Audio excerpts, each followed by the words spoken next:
I don't wanna say anything, cause if I do, I might say the wrong words. Oh no. So I'll keep my mouth shut and not listen. Afraid I'd lose you if I didn't. Till we find what we're missing and compromise.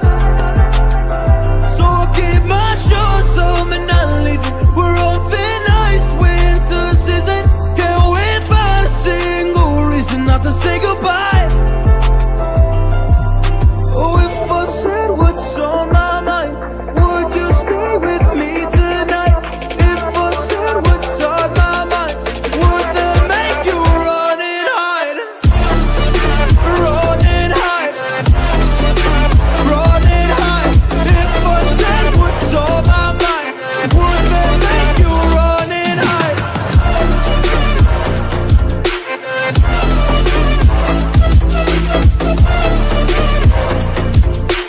Would that make you run and hide?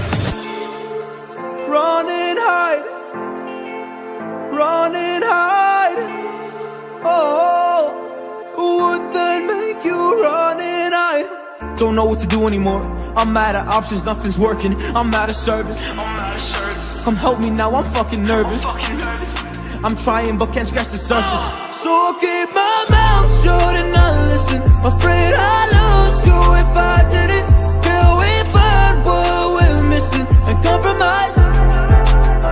So I'll keep my shoes up and not leaving. We're on thin ice, winter season. Can't wait for a single reason not to say goodbye.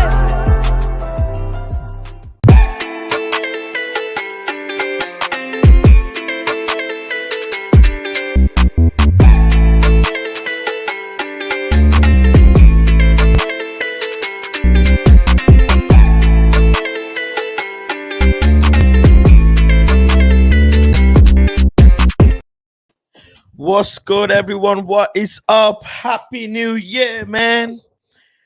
Happy New Year to everyone. Happy New Year. Many, many happy returns. Prosperity. Who's seen that meme, man? That it's not a meme. I don't like I shouldn't say it's a meme, but there's a video of this guy and he says Merry Christmas and Happy New Year. And he gives like a whole monologue, like about thanking people. I feel like I should play that video just to kind of ease into the live stream, because I've not spoken to some of you in a few days. 1 second. Let me see if I can find that. There you go. Christmas wishes from Joseph. It is absolutely hilarious. Let me actually bring this up. Let me share it and bring this up with you. Hold on. This is something that has to be shared. Something that has to be shared, man. What are you doing now? What's going on with that? I bought a new MacBook. Damn, man. I can't even share it. Can I share it? There you go. Yeah. Listen to this, right? Hold on. Let me connect my there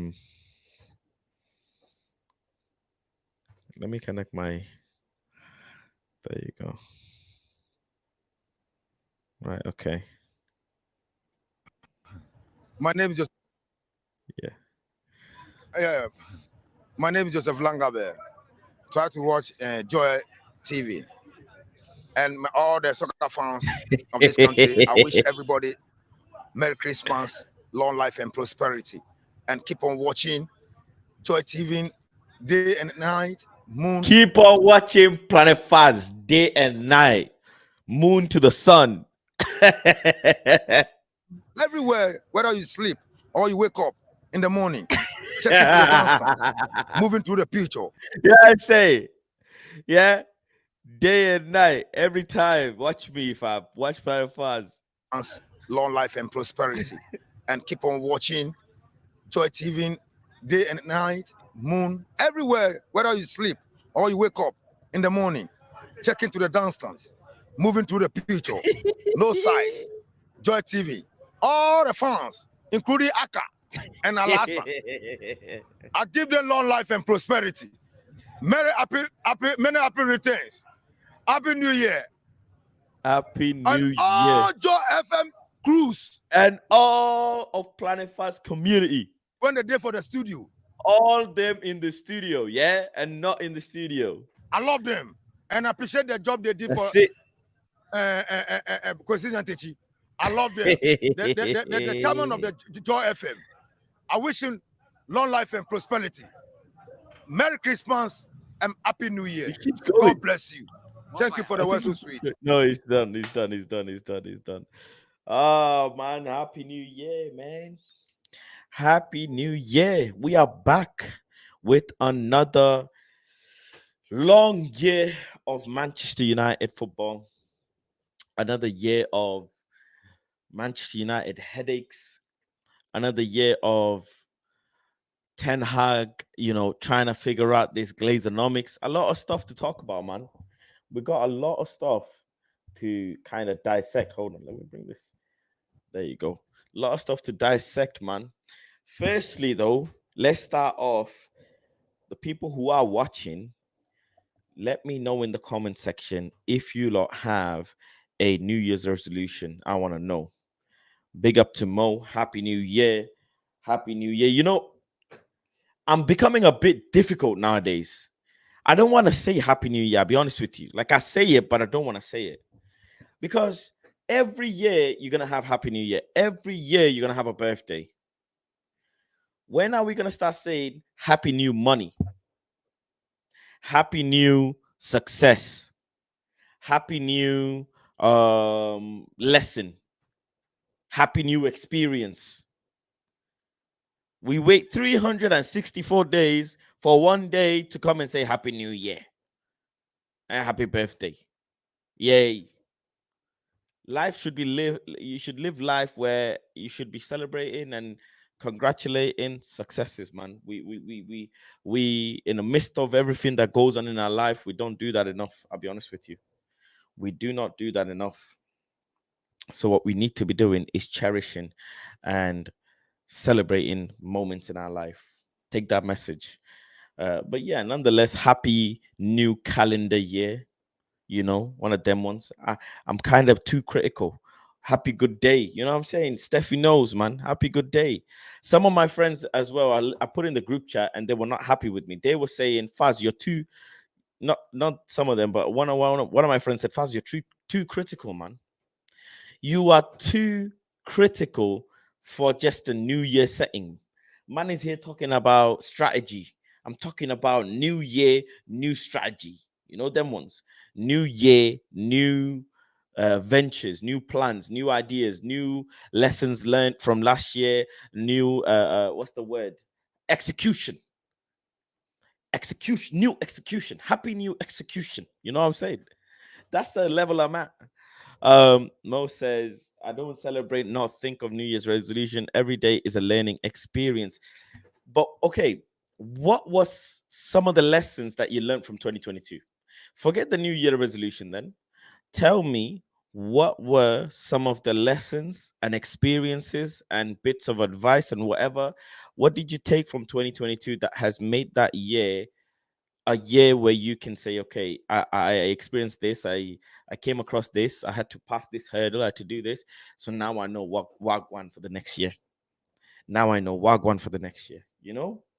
Tell me that in the comment section. But let's talk some football, as you guys are here to talk football anyways. I went to the Wolverhampton game yesterday on very little sleep. I think I had barely 3-4 hours sleep. Me, Saeed, Adam, we went. It was a good day, man. I enjoyed it. Good day out. So one of my very, very close friends was there at the same time. Who else? One of my other friends were there as well. Met a couple of the fandom who watch the channels and see us on social media. So it was nice on that side as well. But what was the overall kind of feeling? It was nice to just be able to go to a game on the last day of the year, be able to go experience Man United and start the year knowing that we won, last year. the last game of last year. It's a nice feeling to have. I'm sure Wolves would be disappointed. They were looking to collect a point. They were trying to collect a point. They played to collect a point, but they failed, and kind of failed, not miserably. This is where the problem starts. Wolves didn't fail miserably. They actually put up a fight. Wolverhampton Wanderers actually put up a fight, and they actually took the game to us. And at certain times, they were playing like, let's go. They were playing like, let's go and attack this game. Let's go and try and collect something from this game. And sitting there watching Bruno Fernandes, again, hero ball, Garnacho, hands on his hips. Didn't really like it, in all honesty. I didn't really like it. There were a lot of things in that game that, I'll be honest with you, that wound me up. And I mean, properly wound me up as well. I can't lie. Properly wound me up. What I'm going to do is I'm going to go ahead and play, it's part of the live streams. I'm going to play my post-match reaction. I've started doing that myself at times when I'm not on United View. Let me first grab a drink, man. Man needs some energy, bro. Man's been working, you know what I'm saying? I've been working, man. It's been a year. Oh, okay. Steffi, let me just, before I get into it, Steffi says, I've learned it is okay to rest. It is okay to take that PTSD can be sorted with therapy if the heart's in it. To relearn trust and being open. To know feeling feminine is not a weakness. Wow. Beautiful stuff. Beautiful, beautiful stuff, man. Love that, Steph. Love that. Let me tell you something. Human biology is designed to be good. Yes. Human biology is designed to be good. There are good people. Everybody in this world is good. But circumstances, greed, environments, politics, XYZ make us evil, or make us think evil things, or make us think bad things. But at the core of everything, humans are great. I strongly believe that. Things happen throughout the life, throughout situations that make people make bad decisions, that make people have, bad calls and behave in a set way, right? Now, opening up and being accepting towards people is very important. Very, very important. The worst thing that can happen to a human being is isolation.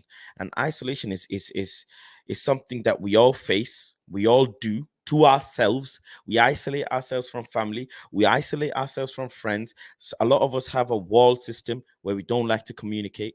But the thing is, you must learn to accept. I always say this: learn to accept where you are. If you feel like you're isolating yourself, accept that you are. If you're in denial, you're only gonna do it more. And be proud of yourself. Listen, asking for help is no problem. Being weak is no problem, because if you're not weak, you can never be strong. Nobody came out their mother's womb being a freaking Julius Caesar. You know what I'm saying? Nobody. You over time, over experiences, you have to seek help. You have to trust people, trust them for who they are, learn to read people and learn to maneuver through life. So that's very, it's very nice message from you, Steph, that it is okay to seek therapy. It is okay. Trust me. It is okay. We do Thursday therapy with Faz. We will do more of that, where you guys can come and share your concerns. Life is not all about Premier League 4-4, 4-3-2-1, 4-2-3-1, man. Life is more than 4-3-3. Life is more than 4-4-2. So we will do more of Thursday therapy with Faz. You guys, I'm always accessible. Anything you want, drop me a DM. I'm there, man.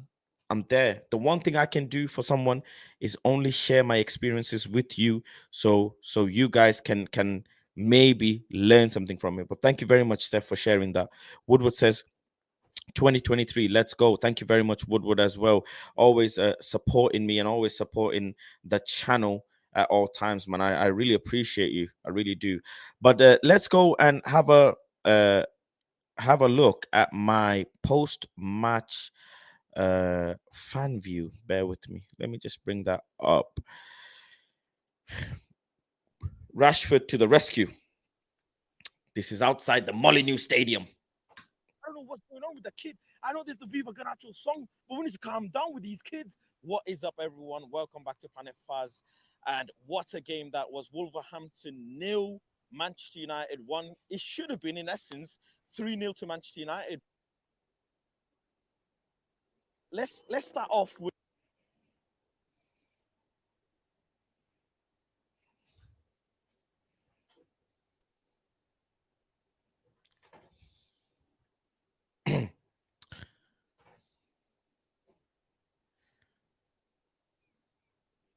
they were not posing any threat.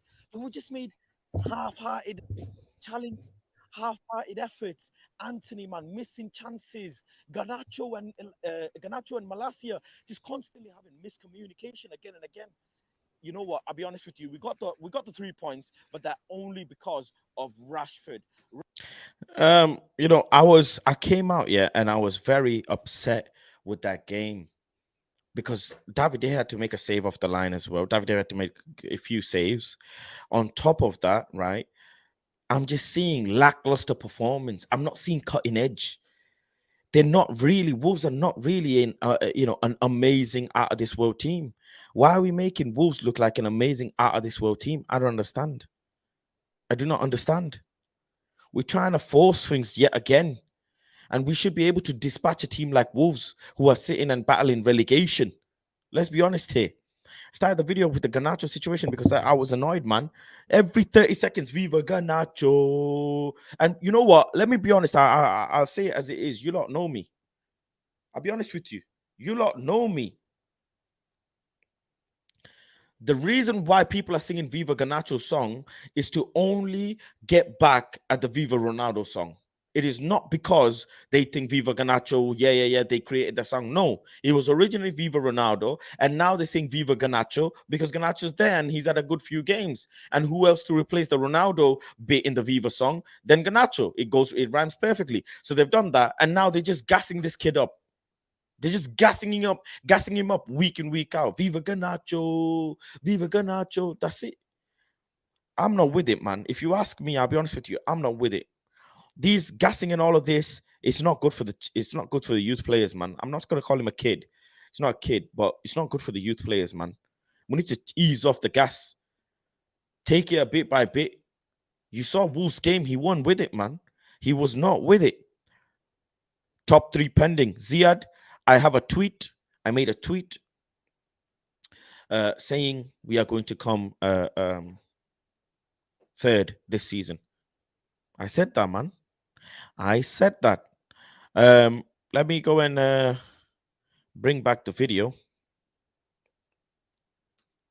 Rashford rescued us today. That's the simplest way to put it. Rashford is carrying this Big up my editor, man, Badri, on his back, and I am scared if Rashford gets injured.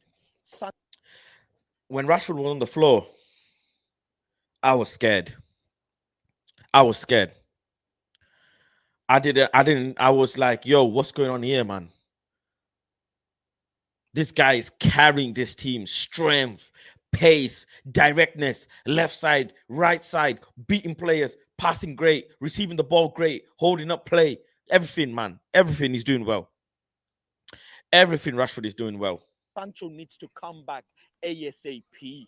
And he needs to come back firing because we need help up front. I don't know if you get in January. You know what I'm saying? Don't know about no January signing, man. It feels like Sancho's going to come back as a January signing almost. You know what I mean? He needs to come back, and he needs to come back to help the squad. He ain't been here like 10, 11 games now. Sancho has not been involved in the last 10 to 11 games. He needs to come back. I I don't know if a João Felix or anybody's coming in. So we need reinforcements in the front line. And Sancho's the guy to come in the new year to give us that. Let's start off with the back line. Luke Shaw playing centre back. Varane playing centre back with Luke Shaw being his partner. What do you guys think of this edit, by the way? Comment down below. How do you like this edit, man? I'm trying to change, I'm trying to bring some sauce into this fan view stuff, fan cam. I'm trying to give you lot some sauce. So let me know, man. Let me know about the edits in the video. And guess what? You know what? Them two, they did a fantastic job. No way is Luke Shaw starting over Harry Maguire. Luke Shaw is starting over Lindelof. You know why? Because he can play a ball, he can play a pass, and both of the other two who are sat in bench, they can't. They can't do that. You saw Bissaka today. Is Bissaka worthy of staying in this club?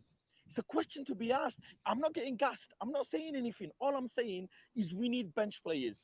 Listen, Luke Shaw playing out of his position, no problem. Keeping it simple, keeping it tidy, keeping it, steady with it.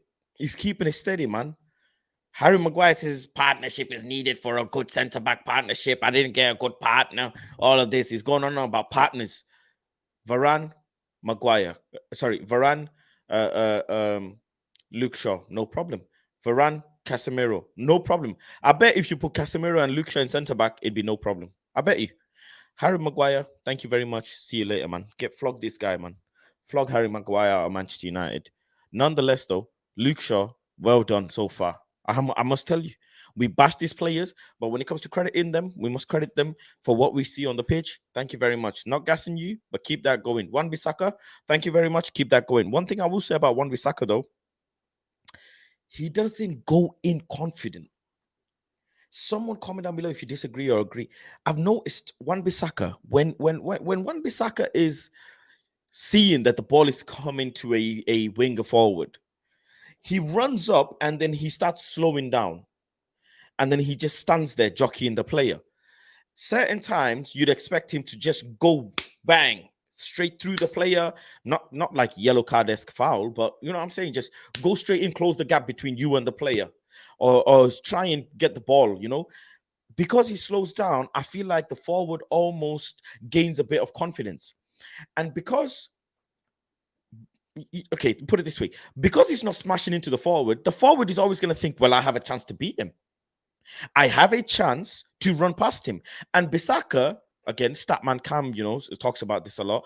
The reason why Bissaka may not go in is because he knows that he has space to catch up if needed. So he's not going to go in, smash in for the tackle, because he knows he's going to, if it's a foot race, he's safe. But sometimes, I was watching that game yesterday at the Molineux Stadium, and I was like, Bissaka, numerous times, the ball is, stray ball, no problem. Just go for it. Go and clanging and banging. That's what you're here to do. Take the adrenaline out of the game. Make the forward think, no, this is what Semedo was doing to Garnacho. Yeah, there's a big age difference, whatever. Garnacho's not had many first-team Premier League experiences, etc. Yeah, all of that is fine. But that's what you want to do. You saw Anthony, though, on the other hand, players doubling and tripling up. Bissaka, if you're doing that job alone, I don't know if it's fair that he's gonna get beaten. If he goes in, right, and then the player drops the shoulder, he's done. But that's just my kind of two pence, really. Big up James, big up Abdi, big up Ziad in the comments. I see you all. I'm gonna be reading through the comments after this, anyways. Let's continue with the post-match view. We need players for competition. I know Dallow's been absolutely amazing this season, but we need some sort of competition in that position. And who else to give that other than Bissaka right now? If you ask me, I just keep him just for the time being until we can see this season through, until maybe even give him an extension just for 1 year and then see what happens. I'll give Bissaka an extension, me, at this rate. By the way, people need to remember, extension isn't more wages. It's the same wages just for 1 year. That's all it is. And you can sell them in the summer if you want. You can sell them whenever. It's just a safety net for the player, for the club, so the player doesn't leave for free. If we can go in the market and buy a new fullback, because right now we need him.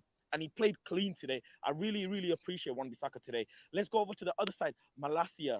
You know what? Attacking wise, not much. He had a lot of miscommunication with Garnacho all game.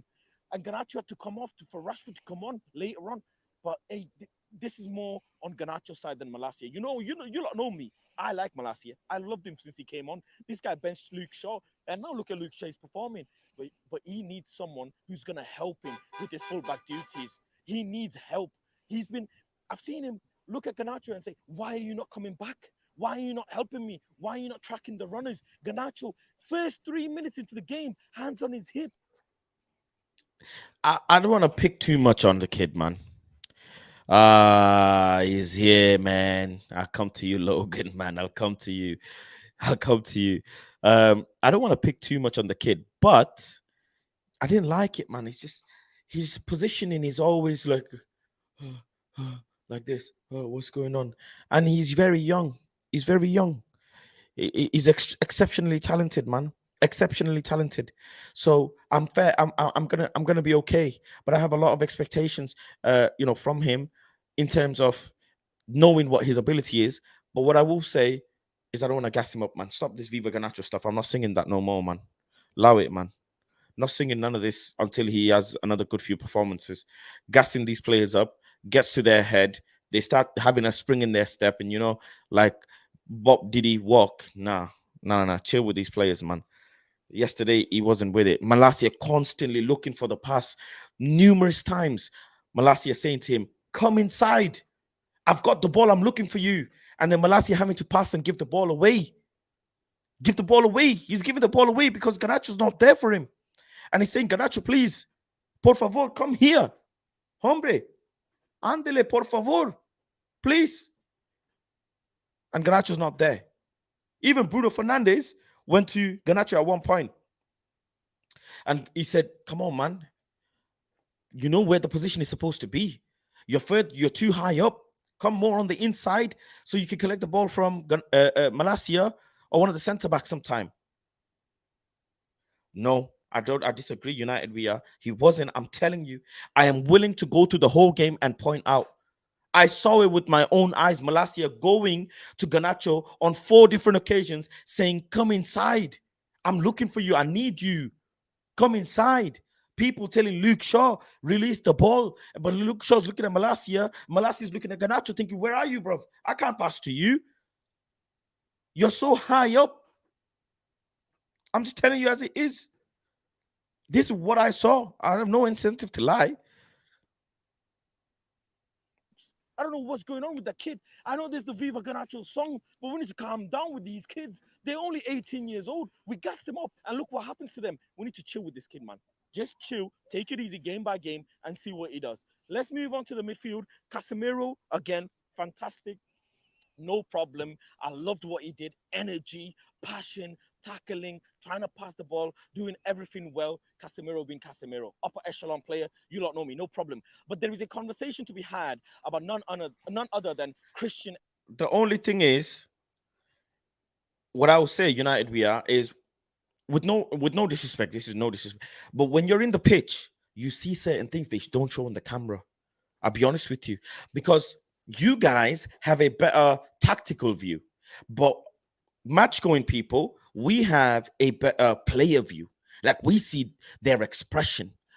We see what they're saying in what kind of way. Sometimes we can even hear them. We can even lip read and say, "Yo, okay, this is what he's saying." Depends on what side it is. But Malacia, man, could just tell. Listen, I'm being honest with you guys. I'm gonna say what I see. That's why you guys, that's why you guys are with me. I'm gonna say what I see. It's plain and simple. But this man, we gotta have a conversation about this man. I swear to God, Christian Eriksen. We have to have a conversation, man. Even if it's a light conversation, we've got to have a conversation. Eriksen, listen, again, bang average. Some could even say he was below average. It's not good enough. There's no legs. You saw the difference that it made soon as Fred came on. Fred brought the legs. Fred brought the energy. Fred brought the passion. He brought the tackles. He started tracking. Fred did indeed, man. Fred did indeed. Fred brought the passion. He brought the aggression. He brought the legs, man. And this is weird to say, Fred, out of everyone, Fred connecting some passes. Fred can't distribute the ball like Eriksen. Absolutely not. No. Absolutely not. On Fred's best day, he can't distribute the ball like Ericsson. I'll tell you that. Ericsson on his worst day can distribute the ball better than Fred on his best day. But the problem is, Ericsson, I'll be honest with you. Couple of steps left, couple of steps right, couple of steps forward, couple of steps backward. That's it. That's it. Fred, on the other hand, boom, all the way other side, boom, all the way on the other side, so all the way up top, all the way back, smashing, dashing, trying to make a pass, energetic, and like loads of energy, man. That's what he brings. But again, one of the issues I have with Fred, just tone it down at times. You don't need to go hoo-ha all, bouncing off players. Turn it down, turn it up when you need to, pass the ball clean, keep it pushing. But his distribution is a big factor. Fred's distribution is not that good. Let's be honest. It's not that good. But when you turn it the other way around to Ericsson now, distribution's great. But a couple of steps this way, couple of steps this way, he's done. Yeah, man, let me chill, bro. Let me chill here. That's it. Defensively, Ericsson ain't got it, man. Bang average performance is coming from Ericsson. Free transfer, no problem. Needed him, got use. Now, go and get me. João Felix video is coming. I've got a João Felix video dropping in the next few early hours into tomorrow. So make sure you keep an eye out for the João Felix video. But João Felix 10, Bruno Fernandes 8, Casemiro 6, and Ericsson bench. I'll be honest with you, man. Ericsson bench. Because I'm not really happy, man. In his runners, nothing happened when Ericsson was there. And you know what? We need a new player in that number 8 position. I know Ericsson is free. I know that at times in games he has moments. He can play a ball from deep. But listen, we need energy in that midfield. He's gone into, if you ask me, he's gone into third gear. There's no fourth or fifth gear when it comes to Ericsson, man. And that's a problem. It's a big problem. Bruno Fernandes, again, really good. But first half, some bits of the second half, hero balls. Why are you doing hero balls? Shooting awful offside position. Yeah, sure. But man misses the freaking whole net.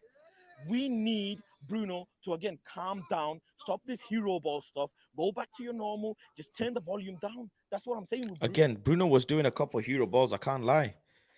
It's just when things aren't working their way, I feel like Bruno just says, let me try this, let me try that, let me make something happen, let me be that guy, let me be the leader. And I get it. I like it. I appreciate it. But sometimes it gets a bit too much. And like one time he's making a cross. You think, who the hell are you crossing to? It's not even a high cross. It's a mid-level, waist level cross. He just whips it in. Just ball goes out of play. Random. To no one. To no one. Offside position again. He gets in the right positions, but he was offside. Missed a shot on goal. But okay, it was offside. So you can let that off, right? You let that off. But still, that intricate passing, yeah, that close control passing. Bruno don't give that. I'll be honest with you. Sometimes he doesn't have it that João Felix can. Now, this is where the politics start, my friend. This is where the conversation thickens, the plot thickens here. Because who's going to be able to, in and around that penalty box, in and around the edge of the box, in the final third, who's going to give you that intricate passing between players? Rashford to someone, Rashford to the number 10 to the 9, 9 to the 11, 11 to the 10, 10 to the Rashford goal. Like those intricate passing. Bish, bash, bash. Now, with that being said, in hindsight, in respect to Bruno, he was the person that laid off Rashford, right? He is the person that made the nice little pass to Rashford, Rashford to Bruno, Bruno to Rashford, bam, goal. So he does have it at times. Sure. Did get a goal, that Fred accidentally assisted. So he does have certain improvement that he's made. But this is now the next phase now, The next phase is first half of the season is coming to an end. Second half of the season is coming soon after the January window closes. February is when the second half of the season starts. We're going to need that intricate passing more. We're going to need, things need to happen in games. Man City, Arsenal, Palace, not easy games, ladies and gentlemen. Let's be honest here. Not easy games. Bruno, when he's clanging and banging, he's great. He's great. His defensive duties is great. His ability to collect fouls, by the way, and not get injured is absolutely astounding. Nobody can tell me that. Nobody. But the issue is, on the other hand, the attacking stuff, the output must come. Bruno Fernandes, what is it? 4 assists now in 23 games, if I'm not mistaken. 4 assists and 3 goals in this season so far, if I am not mistaken. I'm just gonna go double check and confirm. 4 assists, because last time it was 3 and 3, 3 goals, 3 assists in 22 games. So right now it's 3 goals, 4 assists in 23 games. Yeah, I'm right. Um, in all comps. So yeah, Marcus says you really sound upset with these players right now. Marcus, you know why? This is Wolves. No disrespect, but you know what I'm saying? Where's the levels here? We need to be setting levels. This is Wolverhampton Wanderers. They are the least scoring side in the Premier League. They only scored 10 goals. They got Jimenez, who was clanging and banging a few seasons ago, not doing nothing. They got Podence. They got Traore. Diego Costa, old, but yeah, sure. You know, let's be honest, 10 goals in 17 games in the league. And we struggled against them, in my opinion. We really did, man. We really did. So ETH is doing good with this team at the moment. Let's not rush. Look at where that got our legend. I hear you. No, fair point, Marcus. Sure, you have a very, very good point. Can't disagree with you. Bruno, there's a player in there. We know the energy's in there. Just chill. Going in the front line now, we had Ganacho, Martial, and Anthony. And you know what? I'm going to start with my favorite player, as you lot know, Anthony, man. Listen, questions have to be asked here. I'm being patient. You lot know me. I love him. I'm being patient. But this guy, his left foot, that's all it is. He's got two left foot. No right. He put one good cross with his right foot all game. And the other times, he's just recycling. He's just trying to beat a player, but, can't beat a player. He's in. It might be, let's be honest, it might be that it's the World Cup. He's come back. He needs some more time to just realign himself.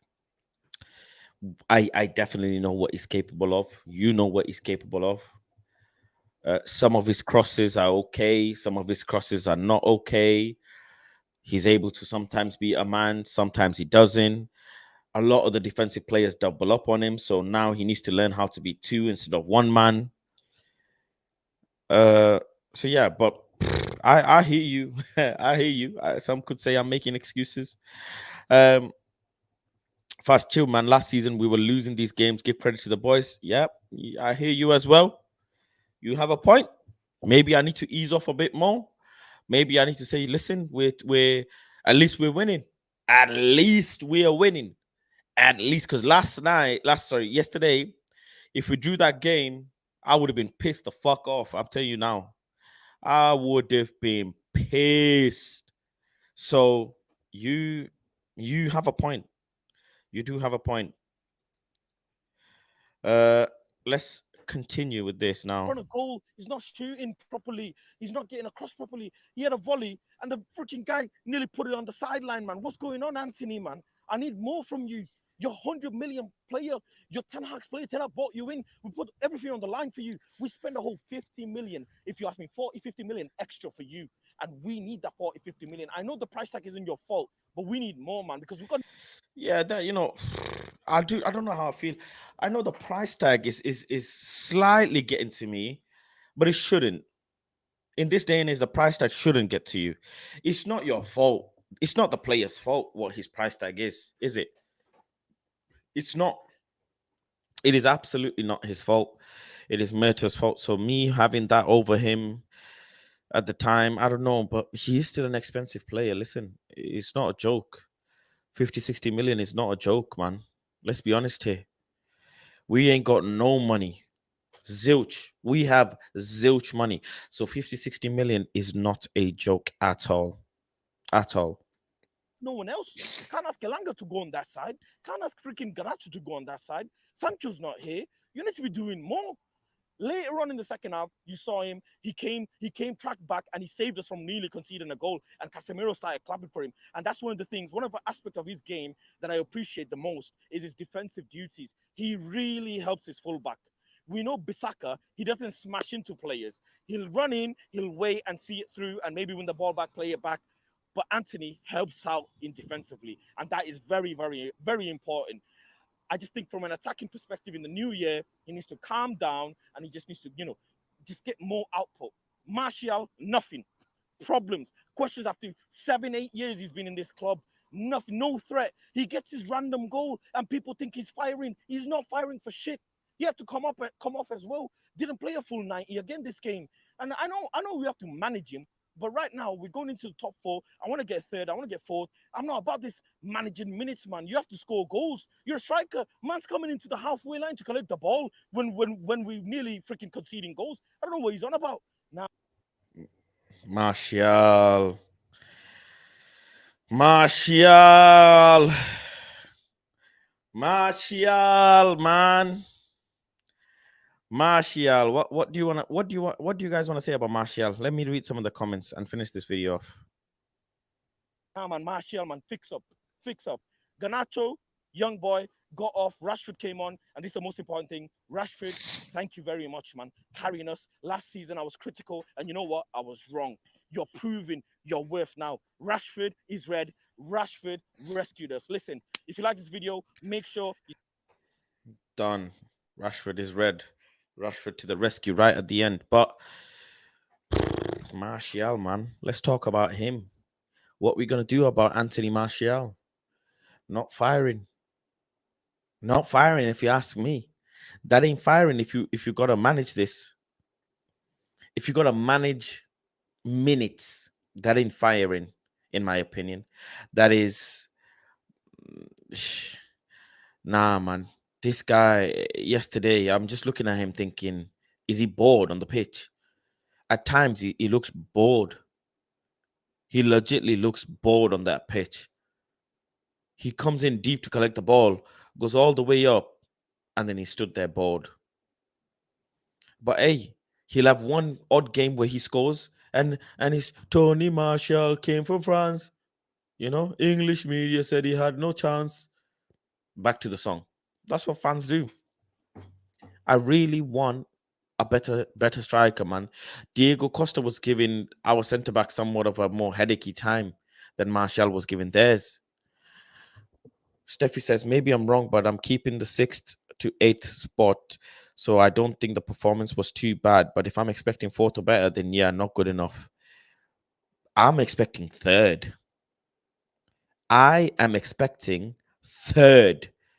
So I am definitely wanting more. 100% I am wanting more. To me, that is not enough. Not good enough. You are supposed to be the main man. Complained about his shirt getting taken off him. Complained about this. Complained about that. So if you're complaining so much about XYZ, Mourinho disrespected him. Ole ran him to the ground. What's going on now?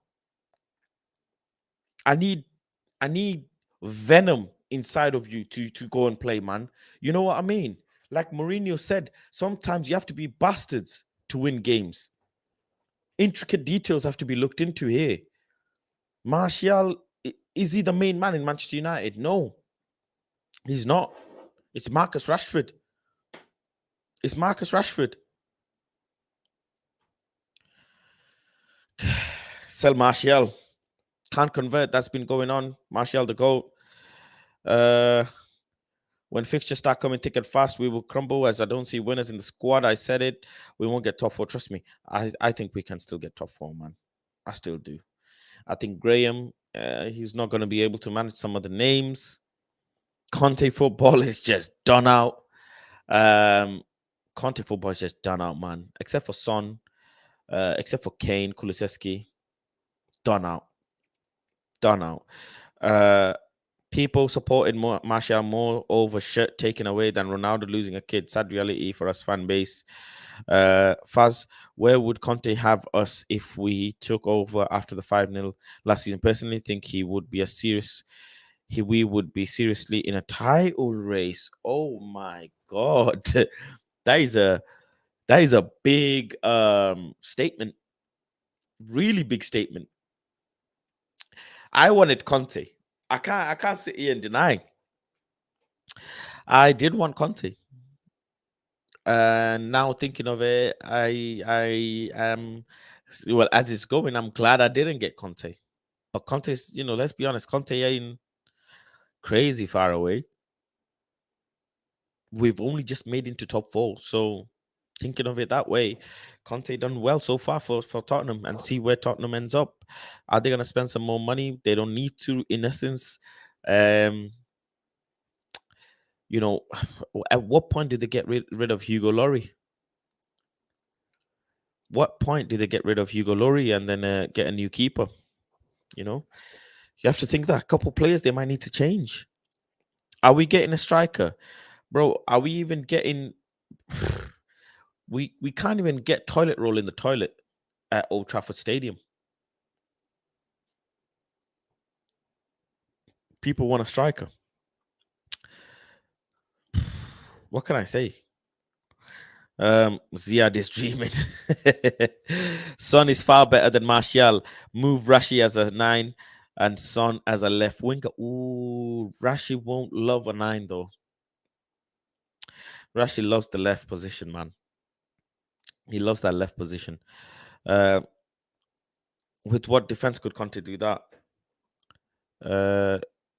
Do what? Sorry, I think you're talking to Ziad actually. Bournemouth game is very important, says Logan. Big up Logan with the thingy. Which one do you have today? Wow, today which picture is that actually? That is not from this season. I know that. Which game was that, Logan? How do you find these, man? Logan, how do you even find the moment?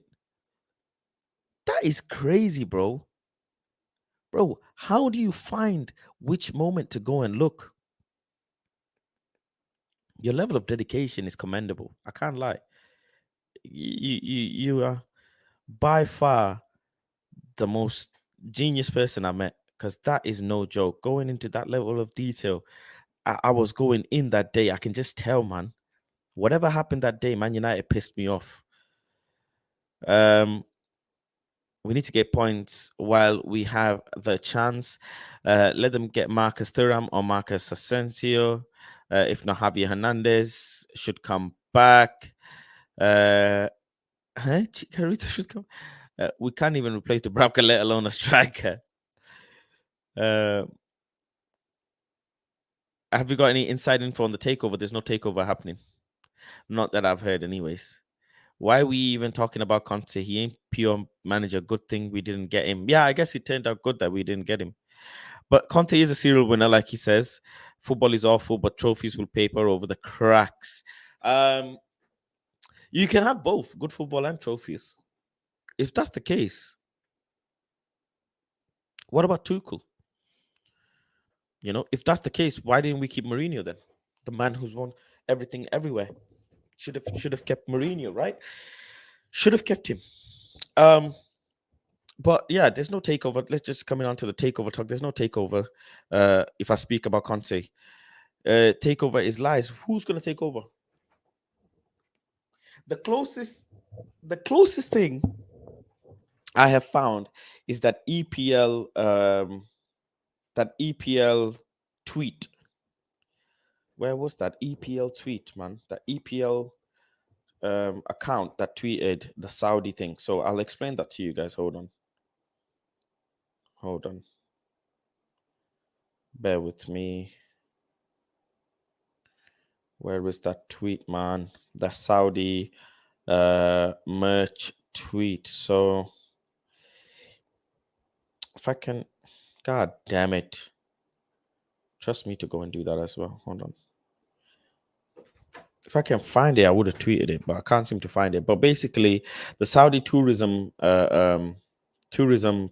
authorities pulled the plug on the Saudi sponsorship on Manchester United after Ronaldo signed to Al Nassr. Because Ronaldo has signed to a Saudi club, what is the point of Saudi putting and pumping all that money into Europe or in the UK when they can keep the money within Saudi now that Ronaldo's there? You know, it was the Saudi Tourism Authority that pulled the plug. So add 2 + 2 is the Tourism Authority. right? It's nothing to do with the club. It's an external government party that pulled the plug on Saudi, visit Saudi or etc. Tourism sponsorship on Man United. So that speaks volumes. That speaks volumes because if you ask me, sponsorships were more interested in Ronaldo wearing a Manchester United shirt than Manchester United badge, which is sad, but that is the truth. That is the truth.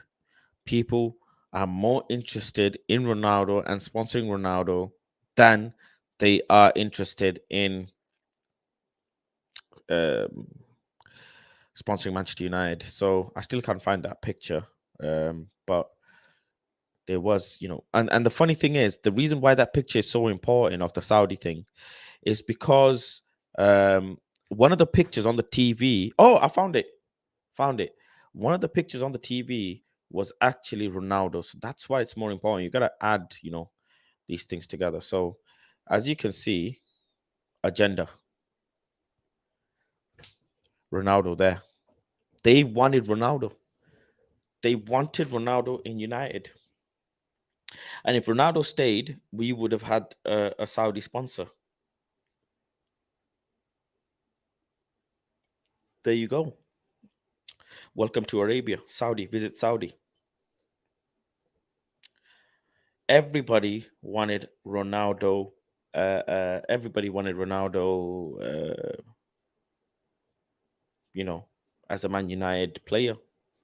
Even the tour, remember, even that Ronaldo didn't end up on the tour. Man United got fined or some sort of organizers deducted something from everything because of Ronaldo not being in the tour. Because do you know how much revenue tour brings in for a club when the biggest player in the world is playing in your club? Think of it that way. When Ronaldo was in Manchester United and he missed the tour, do you know how many fans went out just to see Ronaldo and didn't get to see him? They might have bought tickets, they might have bought shirts, they might have bought Ronaldo shirts, they might have bought merch, they might have bought, event tickets, whatever. Right? And Ronaldo wasn't there. So the organizers were not happy. He's the biggest attraction in football. Biggest attraction in football. So yeah, in terms of takeover though, takeover is almost impossible with the price tag they have set.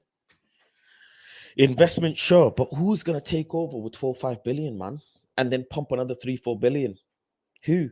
Unless you get takeover where someone takes over the club but doesn't make any investment, as in no stadium.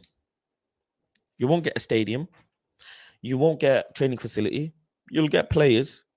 You might get a bit here and there, but until we have major success for a while, no, not happening. Would you in the right mind? Come on. You're talking billions, not 1-2, by the way.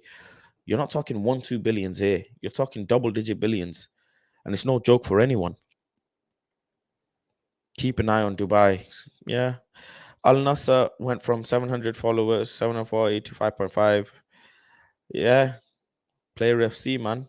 Crazy.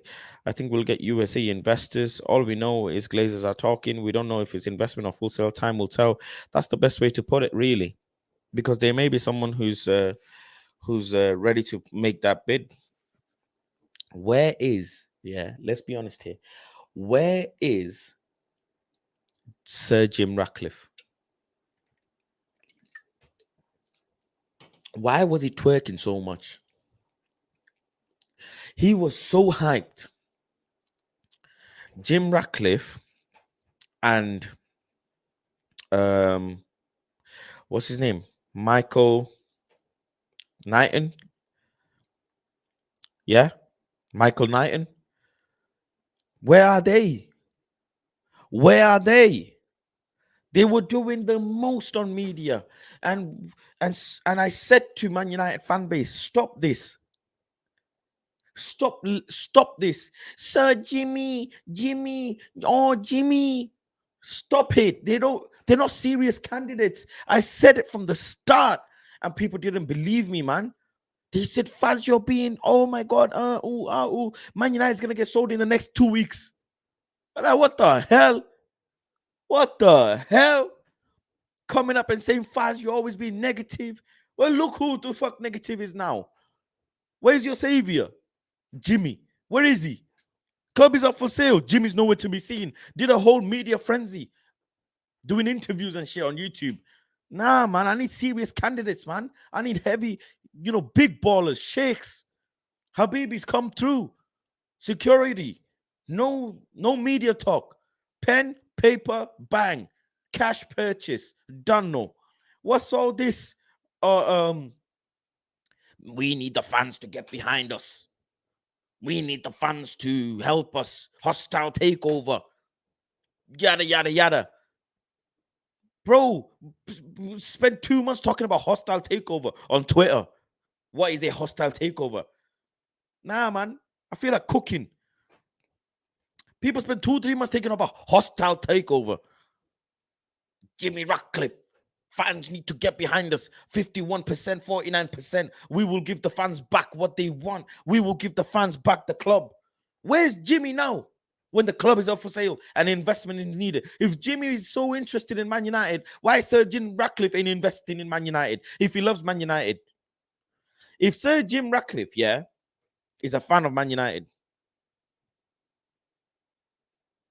why ain't he investing? Why ain't he investing? He's a lifelong fan. If Sir Jim Ratcliffe is a lifelong fan of Manchester United, why is he not investing in Manchester United? Answer that question to me. If I got the P, if I have the money, in my life, if Planet Fast pops off and I have money to invest, I'm invested in Apple because I love Apple. I live and die by Apple. I'm invested in Apple. I'm investing in Sony because I got a PS5. I got Sony cameras. I love Sony. I love Sony TVs. Bro, what's going on? And people told me Jim Ratcliffe was the savior. Allow it, man. Man United fans, man. Some of you lot, man, need to wake up and think logic. Not every day 4-4-2.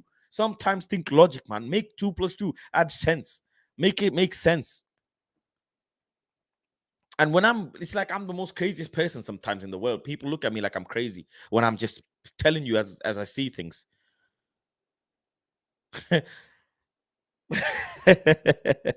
Big up Ed Woodward with the super chat, man. Appreciate you with the super chat. Says that sounds like another 20k tweet. The tweet's been tweeting right now. My Twitter's been tweeting, man. I don't know what's going on with my Twitter, but I made a tweet, bro. Another thing, let me just bring this up to you lot as well whilst I'm here. Let me bring this up. Thank you, Woodward, for bringing this up. But fan them need to chill.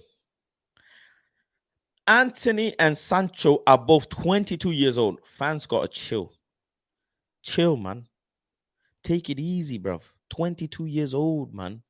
What's the rush here? You guys, bro. I had one guy say Messi. One guy said Messi won Ballon d'Or at 24. Little babies, huh? Little babies got so much potential, just need support. I don't know if you're a baby at 22, but Saka is 19. Let that sink in. Bro, man, them are saying what, bro? Saka got yanked in the Euros, man. Saka gets pushed about in the international.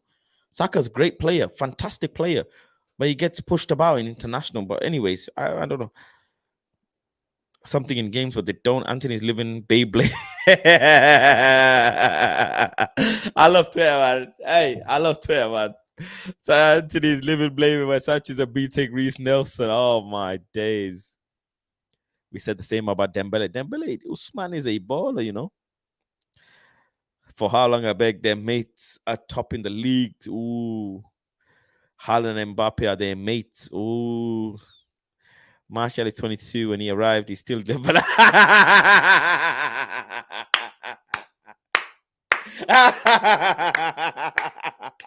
Your Twitter is amazing, bro.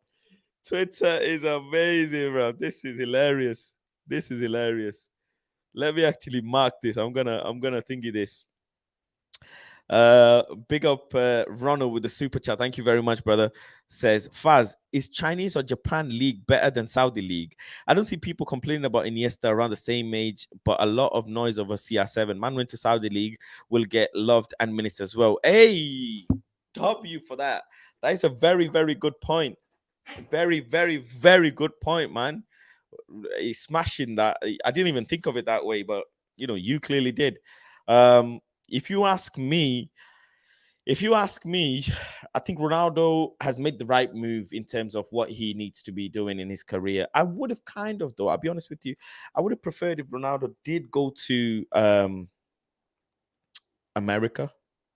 I think America's very respectable league, respectable competition. Not saying Japan isn't, not saying Saudi isn't, but in terms of what I know of leagues, I think America would have been good, but he didn't. He decided to go Saudi. He decided to go and help out. But yeah, that's a good analogy, to be honest. Some players did go to Japan and Asian market, etc. And not many people said a lot of things, but hey, Ronald, let's be honest. You know what you're doing when it comes to Ronaldo, right, Ronald? Ronaldo goes anywhere, he's gonna do what he does. He's gonna have the biggest impact. Ronaldo could play in Bangladesh League. Ronaldo could play in Abohani FC, Mumbai FC, Wuhan FC, and he would make them the biggest thing in the world. It's facts.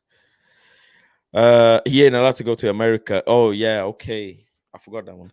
Ronaldo went for the bag and fair due. Yeah, bro. JK, come on, bro. You know what it is. If you've got the bag, if you got everything, you're gonna go. Let's go to the next tweet, though. Hey, these tweets are hilarious, man. There is nothing special about Anthony, just a light-skinned Thabo Rakle with acne. Oh my days. Cliche from now till eternity. If fact remains, both are not it. Their exorbitant wages ain't chilling. Well, Sancho is on high wages. Messi, there's this guy, Omar. Messi has 4 Ballon d'Ors to his name at the age of 24. Wow. So he's really like saying, listen, what you trying to say, man? But that's Messi, Ankara. Why are you comparing Anthony and Sancho to Ankara? I don't get it. On what planet are you comparing this guy, man? Football addict, CR7, the GOAT. He's got Omar, man. Freo. He's saying Messi, man. You're comparing Ankara to me. 200 quid and more. There is no chill here, pal. Interesting. Darwin Núñez is 23 and he's also called biggest flip-flop in Prem. Man, let me tweet this guy, man. Darwin, you mean, one second. You mean Dharmesh Noor Mia. He didn't come from Benfica. He came from Bangladesh, bruv. That player, yeah, he came from Bangladesh. He didn't come from Benfica. He came from Bangladesh. There you go, man. You got to say as it is. World class. What are you talking about? Oh, these guys are, man. If I talk now, they will ask me if it's my money. Who's this guy? I don't know. They can still.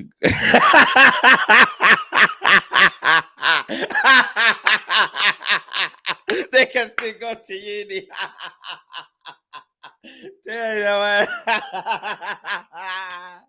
Wow, Twitter's hilarious, man. Twitter is hilarious, bro. Oh my goodness. Big up Ronald, man, with another super chat.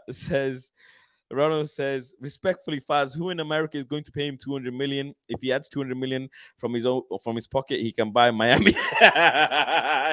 He can buy Miami FC himself. CR7 could play anywhere and make an impact. Remember, Oscar went to China in his prime.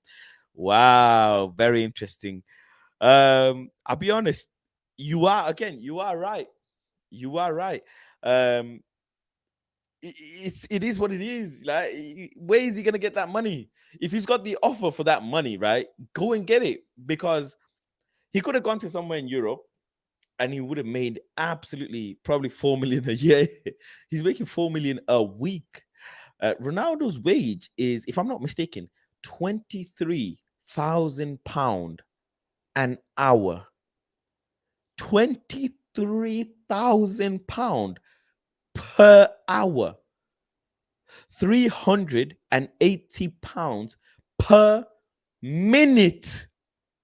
He's making £380 per minute. Yeah, what do you? You know what it is, man. You know what it is.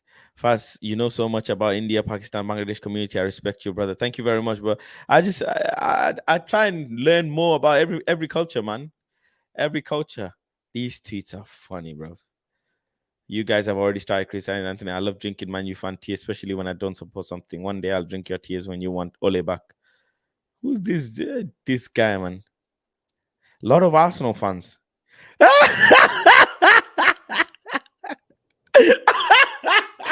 University is still an option. Oh my god. Oh my god. 33. Are you alright? This guy, man. Ankara fan. Yeah, you're happy to slate 20 Dominoes and football funny fines. Damn. Damn. These players in Sancho. Dharmesh Nurmia, man. Let me tweet him back, man. Dharmesh Nur Mia. 1 second. You mean Dharmesh Nurmia? There you go. How about Darwin Nunes, man? Get out of here, man. Darwin Nunes.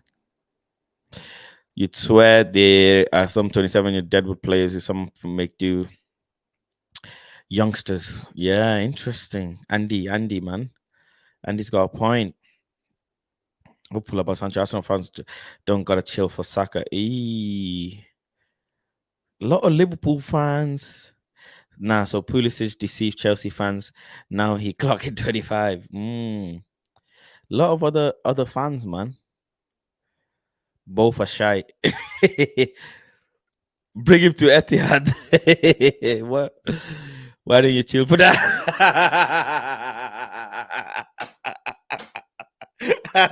This is a sick tweet. Twitter, man. Then chill for Marshall. This is exactly what. So I will linger no more. Saka is 29, Haaland is 28, Martinelli is 30. You know what they're doing? 82 million plus 73 million. You'd swap both for Saka or Foden, though nothing really to do with age. Interesting. Okay. Bowen would be an unreal signing. Are you fucking high? Bowen. Are you all right? Write the odd article. Which article are you writing, man? Penchester United. Bro, what are you done? Bro, I do not understand. Wow. Martia's path. Football people think they can predict the future. You know what I'm saying? They think they can predict the future. Big up Sandhoon, bro. Hope you're good. Happy New Year, Spilling Media. More with Man United influences. I like the last stream, man. You need to do that more with Man United influences. Yeah, bro. We'll do more stuff like that. I got a lot of stuff coming. Don't understand how these players get defended because they're young players don't cost 30 mil. They cost 13. Good players cost 30. Okay. It don't mean they'll gain. Okay. Dharmesh Nurmia. Okay. Fooling and becoming a serious baller. No way. He's a child still. Didn't pay money to get them. Niki kids trying to be Madristas and act impatient. Says como que Marcia. Oh, I don't even know. Pressure make diamonds or a bus. Pressure makes diamonds or a bus pipe. That's a good one. Saka and Martinelli are 21. But okay, I did find it so funny. Man, there's so many. Man, for real. A lot of people agreeing. Anthony's 22. What's it? Pin. Someone said pin it. Motherfucker, you looked at you when I see Anthony. A lot of people agreeing, man. A lot of tweets there. Lots of tweets, bruv. Deli Ali 26. What's the point? Well said fast. Both players come good because they're 22 years old. TJ laughing. Who's this guy, bruv? Who's this guy? Remember Marshall FC used to do this? Like 22-year-old in football is some sort of reason not to perform. You got teenagers like Musiala, Jude, Pedri. Yeah, it's a fair point. Fair point, man. Fair point. Lot of tweets. Lot of quote tweets, man. There's so many, so many. Can't keep them all. But what's the responses saying? So they be paid millions. Nunes at the end of his career, right? If Darwin Nunes is then Ivan Toney is worth 140. Yeah, this is me. Nunes is at the end of his career. Yeah. Darwin Nunes, allow it, man. Darwin Nunes is atrocious, man. Darwin Nunes is different, bro. They onto me, these Liverpool fans, you know what I'm saying? They onto me. These Liverpool fans, yeah. They onto me, you know. They onto me. I got other fan bases rattled. Oh, Zishan, man, this fucker. The Arsenal fans in there. Lot of Liverpool fans, man. Lot of Liverpool fans, man. Musiala's 19. Exactly, be patient. Ahmad will overtake. Ahmad overtake will be class. Yeah, man, that's it. That's it, really. That tweet did got a, whatever. It was mad. Let me go ahead because I've not spoken to the members for a while in terms of whatever. Yuma, get out of here, man. No, Yuma, get out of here, man. Let me drop the link, StreamYard link, for the members to come in and join in. So the members, you guys can join in. If you're not a member already, please do become a member using the link in the bio. Marcus Thuram, let's go, man. I don't know about Thuram, man. I'll be honest with you. I'm not sold, man. I am not sold with Marcus Thuram. What's going on though? Are we making a bid for Marcus Thuram or what? 5 minutes ago, let's see. What's the Thuram's Newcastle? What's going on? Is there any Thuram stuff? No. Nah, there's no Thuram. I don't know about Thuram, man. I'm not sure. Isn't again left-sided player. So many left-sided player, man. I can't, yeah. Anyways, what I do, bro. Join the stream, man. I'll tell you. Join the stream, and I'll tell you, bro. You're bro. You're an Ole Gunnar signing. That's all I gotta say, bro. Last night, me and the members, we had a chat. Was it last night or the night before? We had a chat and we were like, who is in the members community, in Planet Fast members community, who is what signing? People were saying, I'm Faskaku. I'm Lukaku, man. They were saying I'm a Lukaku signing. Some people are saying, Wayne, big up Wayne. Man's Luke Shaw signing. A lot of different opinions. Big up Ronald, man. How you doing, bro? Can you hear me? I can hear you, Faz. How are you? I'm good, my bro. I'm good. Happy New Year to you. Happy New Year to you Hope and you're your doing family well. as well. Hope all is good with you, bro. Hope all is good with you. I'm Not spoken recovering well. I'm to you recovering for a well. while. Yeah. Good. That's all good to hear. That is all good to hear, man. Talk to me. How you feeling? I'm feeling good, but when it comes to Manchester United, I am nervous because I'll be very honest with you. Like I said in one of my comments earlier, we don't really have money or mind to replace Dubravka, let alone find a new striker in this market. And other clubs, Chelsea is doing a madness, bro. They're creating a new team entirely. They're doing the Man City one. They're creating a They're new not doing team. a madness, but they're doing something. No, it's a They're madness, doing bro. When something. you get so many players, it's a madness. You reckon? It's Yeah, not. I for wouldn't sure. say it's a madness. I mean, they're just going shopping. Doesn't mean anything though. You do realize that Lukaku is still a Chelsea player. Yeah.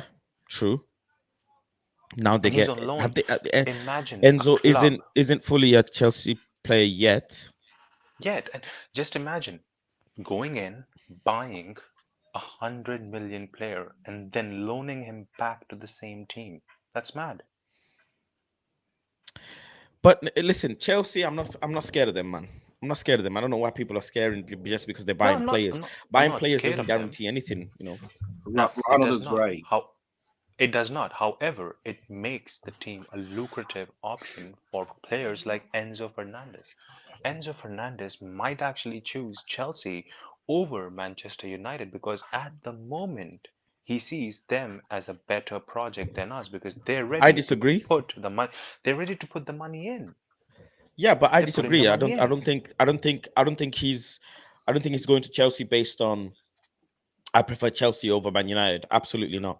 I think the reason why he's going Chelsea's attractive. Chelsea, look, Chelsea have new ownership. They have recent success in European history. They have had good seasons, last few seasons. Manchester United are in a building phase. They still got a lot of players that they need to get rid of. On top of it, to make things worse, Manchester United is still attractive, but at the moment, Chelsea just seems like a more stable environment to go to. That's all it is. It doesn't mean That's that true. Chelsea is That's a true. more desirable club, but However, it's just a more stable environment. You have to think there's talks about investment, there's talks about ownership, there's talks about also what's it called, certain players contract extensions. On top of it all, Manchester United are going into a new wage structure kind of direction, so we might not even be able to willing to give Enzo that figure that he might want, considering he's a recent World Cup contributing winning player. So it's a no, lot of but then factors. again, yes, I agree to all of those factors fast. But then again, when you look at, like Logan said, if we were in the race, maybe Licha could convince Enzo to join us. I Fair understand point. that comment. I understand that comment. However, Licha cannot go ahead and control his money, the money that Benfica is asking. If they if they go ahead and trigger that release clause of 120 million, Yep. what can anyone do? They can't do Yep. anything. Why did we miss on Gakpo? Did not say he wanted to come to But Manchester we don't United have the and money. liked? No, but Gakpo said he liked it. So players, it doesn't matter. It's between the clubs. So as a club, Chelsea can put the money in. Hmm. Manchester United cannot. We're right now begging for players. We literally are begging for players. We're trying to make Aaron Wan-Bissaka look good. Hmm. Okay. Okay. Omo, how are you feeling? About which one? The transfer market? Transfer market officially. I tweeted saying, "Good morning, Reds. Transfer market is officially open." Oh, And well, go back to sleep we're because not we're buying not doing nobody. anything. We're not buying We're not buying nobody. anybody. Yeah, we're not buying anybody, are we? No, we're not. Why? For what? We want money. 20 million We loan deal. João Felix. nah. What you We are telling me? No, okay. I loan had a is a question. reach. Wait. I had a question. I did post that in the chat. I think Faz, you might have missed it, but Sure, for both sorry. of you, Faz, for you and for Omo, a realistic targets. Okay, I give you four of them. We go for Depay.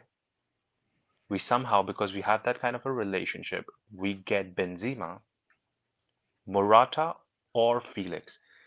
Keep in mind Manchester United club and management, Murto and Arnold. Out of those four options, Depay, Benzema, Morata, and Felix, who would we go for? Benzema.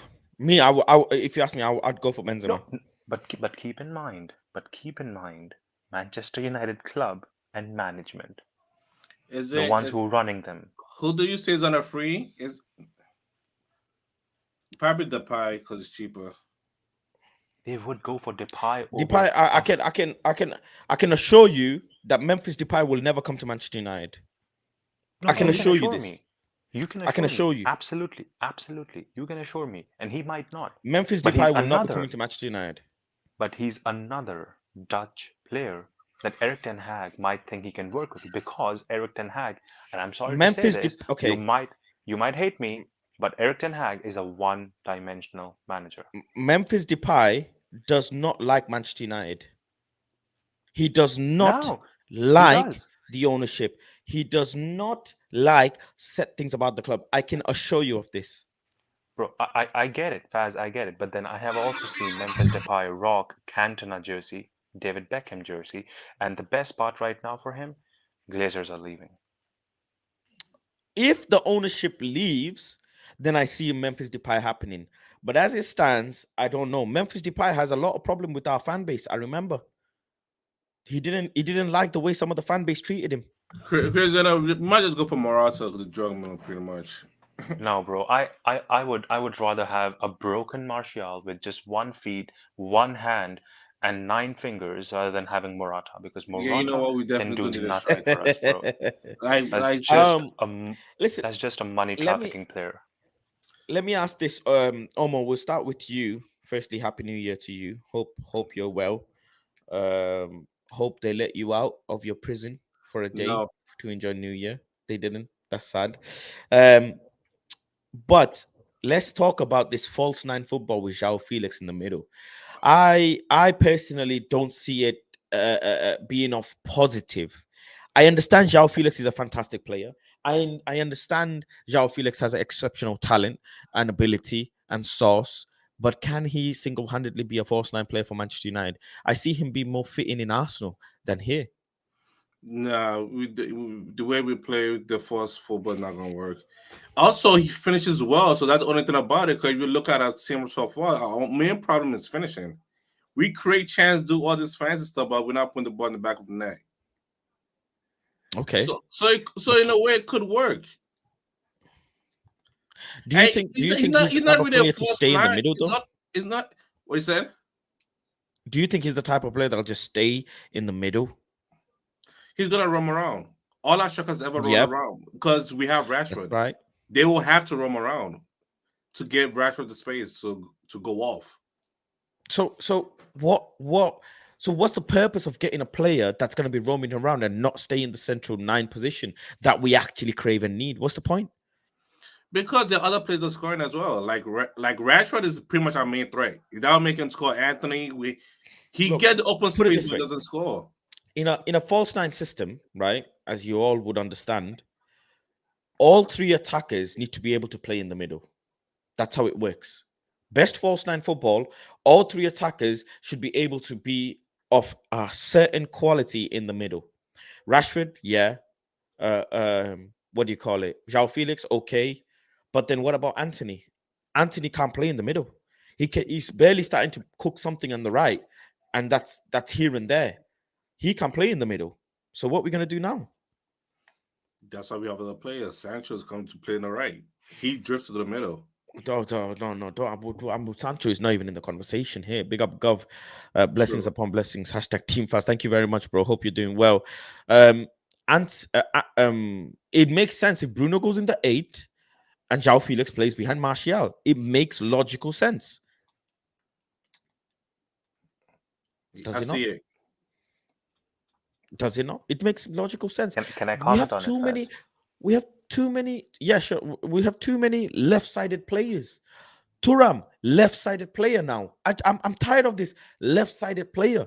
Why aren't we talking about middle people in the middle? Big up Talking Kit as well. Big up Double A, man. Thank you for coming through. 2023 is your year, G. And you know what? 2023 is all our year as well, man. I want to see everybody doing big things.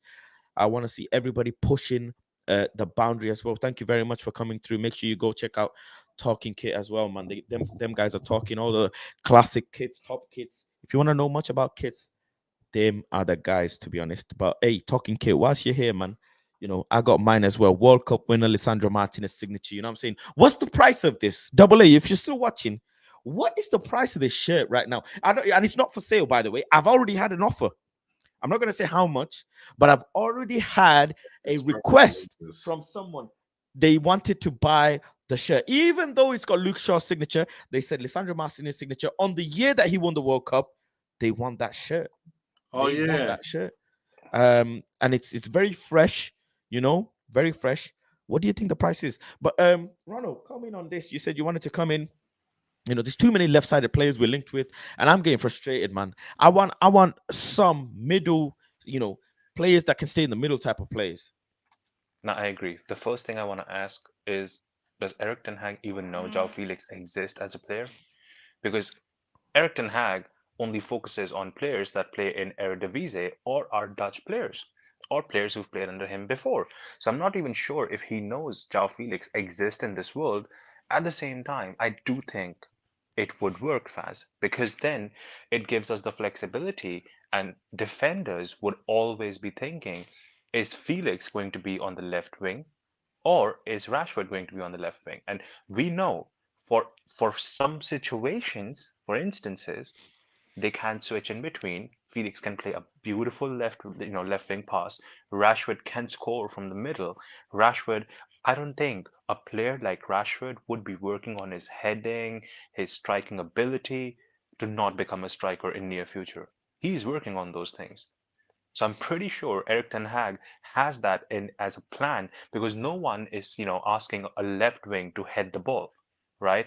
Even the other day Mm. when Rashford was when Rashford actually scored that goal from the corner, he was very clinical to open up the space and take that shot.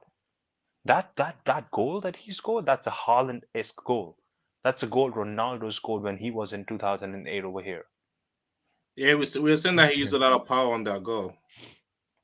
Yes, and I do think that. However, for it to work, there's one problem, and that's something you beautifully said, right side. Either it's going to be Sancho or Anthony. Either of them have to figure out how to pull the balls in. Because if they put the balls in from the right, it gives space to, you know, Rashford or Felix to switch in between them and then score the goals. Listen, I think just looking at João Felix, man, there is no aerial threat.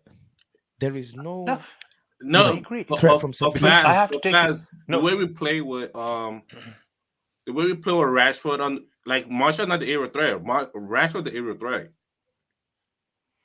because I want to take you Hmm. back to this last game itself, the Wolves one. The goal that Rashford scored, Martial was at the middle line. He picked the ball, gave it to Bruno. They took it forward. He wasn't the main man over there. He found his way in, and that's something that Felix can beautifully work with Bruno because they both can switch in between those positions. We know Bruno does struggle with the finish, right? He doesn't have that finish in him. So he No, can but he lay has it the pass. off. He has the passes. That is what I'm saying. That he can then lay it off to either Felix, to either Rashford, or if Sancho or Joga Bonita they can finish a goal. Because in the last game, I'll be very honest, I'm highly disappointed with Anthony. Let's see. Football is the game, says Ronald. I disagree. Getting the best players out of a league he can trust to build his regime doesn't make him one dimensional manager. Big up Sandu as well. Thank you for joining in. Gov says Liao is the striker we need. In my opinion, such a talented striker. We don't need Felix, especially if it's on a loan. Martial was poor at Wolves. Liao is the one. Gov, I mean, look, Liao is a Yeah, who? fantastic player, but He's a again, winger. another left-sided player is not an out-and-out striker. Um, He's been unless a we're winger his buying whole players life. and turning them into strikers. But sure, yeah. Go on, Omo. You're saying No, I'm saying Leo is a striker. No, he's a winger. He's not a striker. winger. He's a left winger. Yeah, he's a left-sided player. Felix drifts to the left a lot. Maybe he plays false nine more than 10 if we get him. Well, that's the discussion really is. Me personally, I don't like false nine football, but Ten Hag has done it with Dusan Tadic in the is it 18-19 season, if I'm not mistaken. Slash 1920 yeah, 18-19 season, if I'm not mistaken. Yep, that's And the one. to Dushan did really well. He did really well in that Ajax system, and then he carried it through and eventually moved him to the left, and then brought in Haller the next season. So he still wanted a striker in there. He just saw it through with Well, Dusan Tadic. But I Dusan don't tried to work think differently because they had Ziyech. They had other people that were scoring goals as well. The other wingers. sure, I just don't know how it would be in Old Trafford in general because I'll be honest with you, Old Trafford crowd, again, this is certain things people don't understand. They get onto players a lot. They get onto Anthony a lot. They get onto a lot of players, man, straight away. Keep saying forward, forward, do this, do that, and moaning and groaning. They ain't got time for this false nine football, man. They need a proper striker. Old Trafford football is cross the ball in the box, good head, all of that shots from outside the box, intricate passing, stuff like that. So it's going to be That's interesting. Benzema. Exactly. I would take him. Let's see. Spilling Rashford is winning the physical deals this season. Spilling Media says Frankie de Jong was also scouted by ETH Kimmich at Bayern as well. Trust me, he will bring them in next summer. What do you call it? Kimmich, fantastic player, but I don't mind the manager identifying players he wants. In all honest, ETH knows players from Brazil, Argentina, Africa. He scouted Kudus, Anthony Martinez before they came into Eredivisie. I don't think. Yeah, I totally agree. I think it's very slightly naive, anyways, to say the least, to think that ETH is a one-dimensional manager, considering his resume of bringing players in No, from I across can the I globe can and defend that developing them. argument as I can defend that argument very happily because it was not ETH alone at Ajax who used to take the decision of signing players. It was EDH at the same time Edwin van der Sar. So it could be that Edwin van der Sar, just like John Murto over here did with Casemiro, a Brazilian player. Now people sometimes, confuse that Eric Ten Hag signed Casemiro. Well, he did not. You can name I'm me not buying three it. For players. me, No, Casemiro's a Ten Hag signing. No, no, no, no, I'm no. not he buying it. can't This be. man, No, Come this I'm man on, not buying wanted bro. it. Frankie. No, no, wait, 1 second, Faz. I'm not How buying can it. you say no? How can you say Eric Casemiro is an Eric Ten Hag signing when the whole window Eric Ten Hag has been doing nothing but twerking for none other than Frankie De Jong? Because he wanted both. No, he It did don't not matter. want both, bro. Listen. Bro, how can you, bro? At the end of the Think about it. day, Okay, Frankie De all Jong. right, Listen, okay. this is the transfer market, okay? In the transfer market, you go for a player. He went balls deep. It didn't work. At the end, pulled the plug, and the last minute went and got Casemiro. That's all it Great. Now is. let me now answer this question, Faz, Oman, whoever wants to answer this question, even in the chat. Tell me three players, because now we are at the second transfer window, right? Tell me three players that we have either signed or have been linked to that are not that basically have not played in Eredivisie and have not played under Erik ten Hag or are Rabio, not Dutch. Yep. I was just about to say Rabiot. Rabio being one. Rabio was Erik ten Hag signing. Yeah, but he's not signed. But Rabio was the You player that you he just said identified. you just said linked with as well. So it's just Yeah, like Rabio. No. Rabiot. Great Malo answer. Gusto is one we linked with. Faz, you We really heavily linked think with that Malo these are? Gusto. What's that other All I'm keeper? saying Is it that is, Moroccan keeper? all I'm saying is, linked with. Bono.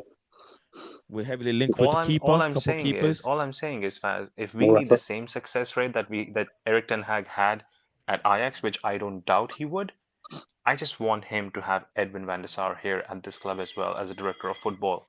That's Yeah, it. of course. I mean, yeah, sure. That is also a very fair point that you would need him to have a proper right hand man to be able to. Let's be honest here. We don't have a proper scouting network as well. Yeah, We because have We don't no have a scout proper partner scouting deal network. I with. want my Yeah, we I want don't. my manager to have headaches about Martial being fit or not being fit or how he's striking, Rashford being on time. I don't want him to go out and find players. That's a director of football's job, right? Talking Kit says Ten Hag had a plan B for every target in summer. Casemiro was an ETH signing. Probably, he just waited out for Frankie de Jong. He may have, how can we confidently say that he didn't go and put his trust in Murto and Arnold, because Murto and Arnold went backpacking in Europe trying to secure Frankie de Jong. And he said at the last minute, they said, you know what? We tried everything we can. We waited. We did every possible thing we can to get this player. Nothing happened. Nothing worked. Laporta pulled it out the freaking, whatever, and didn't let this transfer happen. What do you want, Ten Hag? And Ten Hag probably turned around and said, well, is there Casemiro available? Is there another CDM? It could have been a joint thing where the club said, well, we've just had a quick call from Casemiro's representatives. He's available. Ten Hag, would you want him? And yeah, Exactly my point. the reason why I say Ten Hag, I want to give Ten Hag the credit is because how he's implemented the player more so. You see how Donny van der Beek was brought into the club. You see You see No, what the but the- situation was when the then, Faz, time when Ole was saying he wanted XYZ, they gave him Donny. And look what happened to, because Ole even didn't rate Donny. Ole Gunnar did But- not rate Donny. But then, Faz, you have to understand and you have to agree to this statement that, and please, you can't even defend this. Anthony, who did not even, practice or have any training sessions, right? He was not playing with the team, right? At Ajax, he was not even training. He came in straight away, a match. Yeah, but at the time, Lisandro Martinez came time, in straight away, the yes. match. Scott But at McTominay, the I know. time, you have to look at the levels of difference in players. At the time, the person playing on the right, we didn't have a left-footed right winger. We didn't. And Yeah. his system, you need a left-footed right winger. That's the first thing. You can't just say he came in and he played, because yes, he came in and he played because he's a left-footed right winger who winger, scored on his yeah. first day. Yeah. Who scored on his am first happy. day? Who scored in his second day? Who scored in his I'm third not day? questioning those decisions. All I'm saying On is, top of that, if we didn't have a Mhm. left-sided centre back who can play the ball. Exactly. we So have, he- we he have has to- Shaw now, What do you want him to do? we have have what?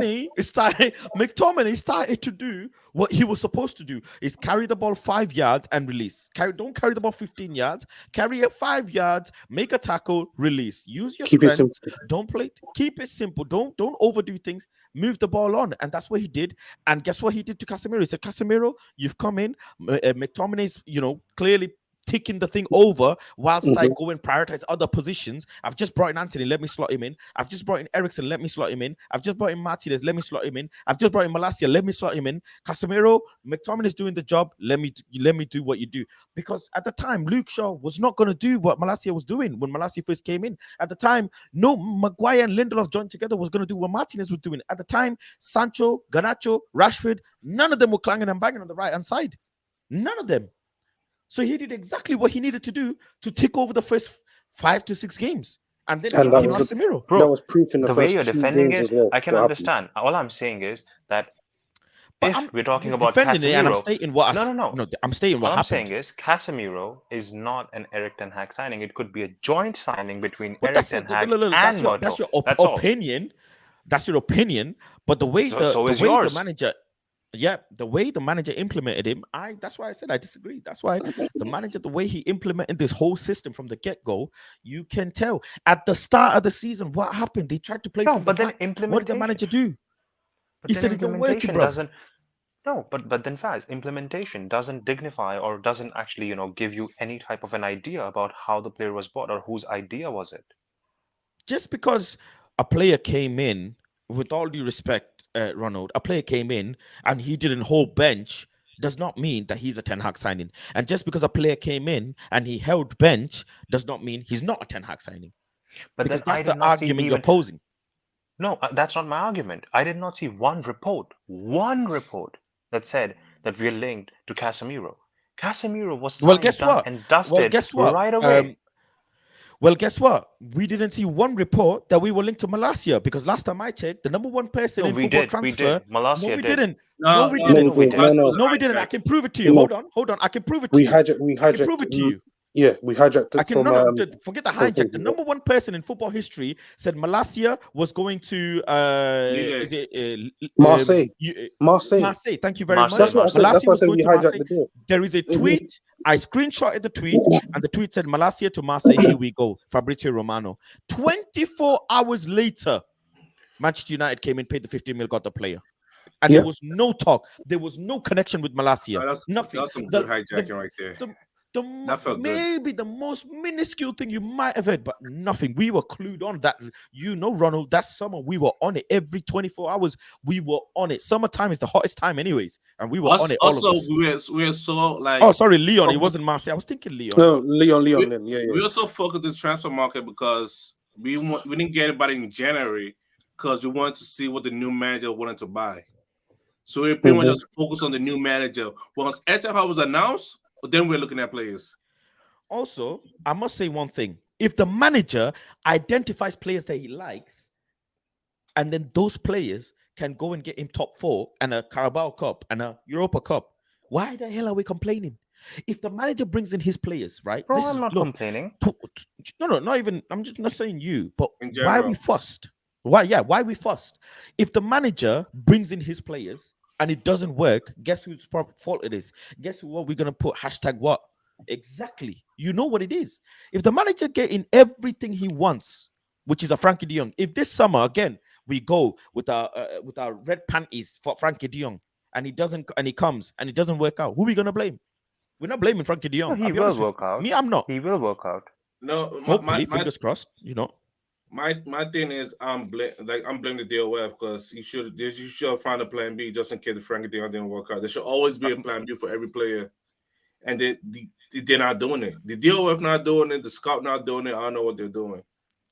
See, I guess my only problem is that I just want the best for what I want with my team, and I just want a director of football. I just want Edwin van der Sar because he's a proven person to work with Eric Ten Hag, and that's the past. That's what we've seen.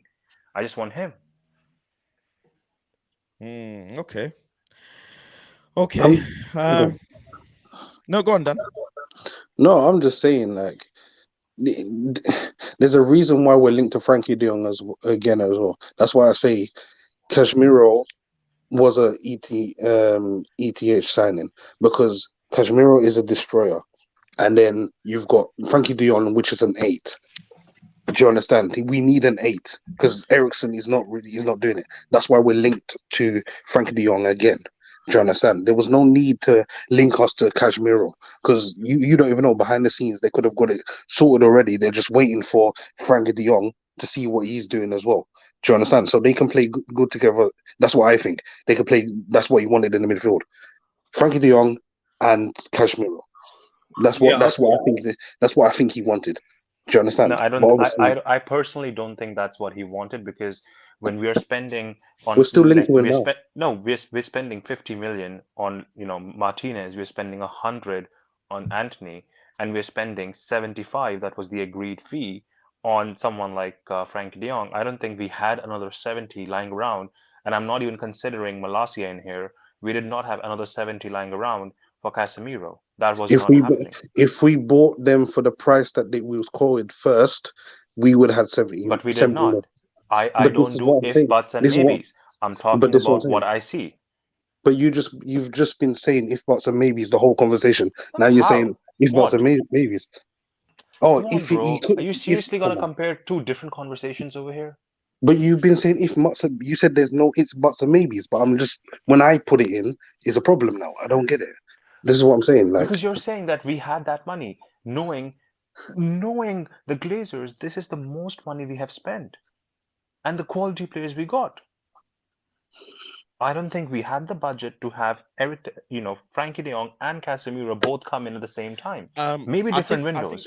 I would agree. I think the issue occurred is when we, if you think about budget, okay, what's a budget? You don't sit with 200 million and then go spend it.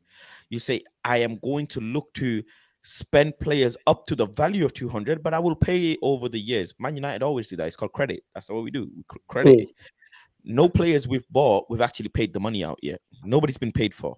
We've probably paid a deposit, and we're doing, finance. The thing is, in terms of valuation of the player, they wanted to get a certain amount, value altogether. This is what you have to understand. We want to get a striker who's of this value. We want to get this of this. We've got this much value. That's how budgeting is. Now, come Frankie De Jong, they didn't make Frankie De Jong happen. They made Casemiro happen, 70 million. Frankie De Jong was the same amount. Frankie De Jong was 70 to 90 million anyways. It wasn't no more. On top of that, we spend 55 to 60 million extra for Lisandro Martinez and Anthony. Exactly. Why? That's my point. That's exactly my point. Nobody can tell me why. Is it because Ten Hag is pumping money in that league? What's going on here? No, but we bought Casemiro, and then we went and looked back at Martinez and Anthony. It was not like we had paid for Anthony and Martinez already, then we paid for Casemiro. The problem isn't that, though. This is what I'm saying. Okay. Yeah, exactly. Again, Let me break it down even minuscule. We bought Casemiro, then Anthony and I think it came Martinez came in, correct? So if that's the case, we've been talking to Casemiro for 48 hours, sign, seal, deliver, private jet, come here, boom, bam, go back to Spain, do your goodbye speech, come back, done. Casemiro done. Just like that, 48 hours. So why did Anthony and Martinez take so long? That's where the problem is. The problem isn't, let alone the money, let alone how much we paid. The problem is we did so much foreplay. We did so much chit chat, coffee talk. Where was when Ajax said, because you know this, all of you watching this, and I know this, they said 110, here's the freaking keys, get out of here. Do you want me to go and pull them receipts? Because I'll pull him. 110, 55 each, take him. Joint deal.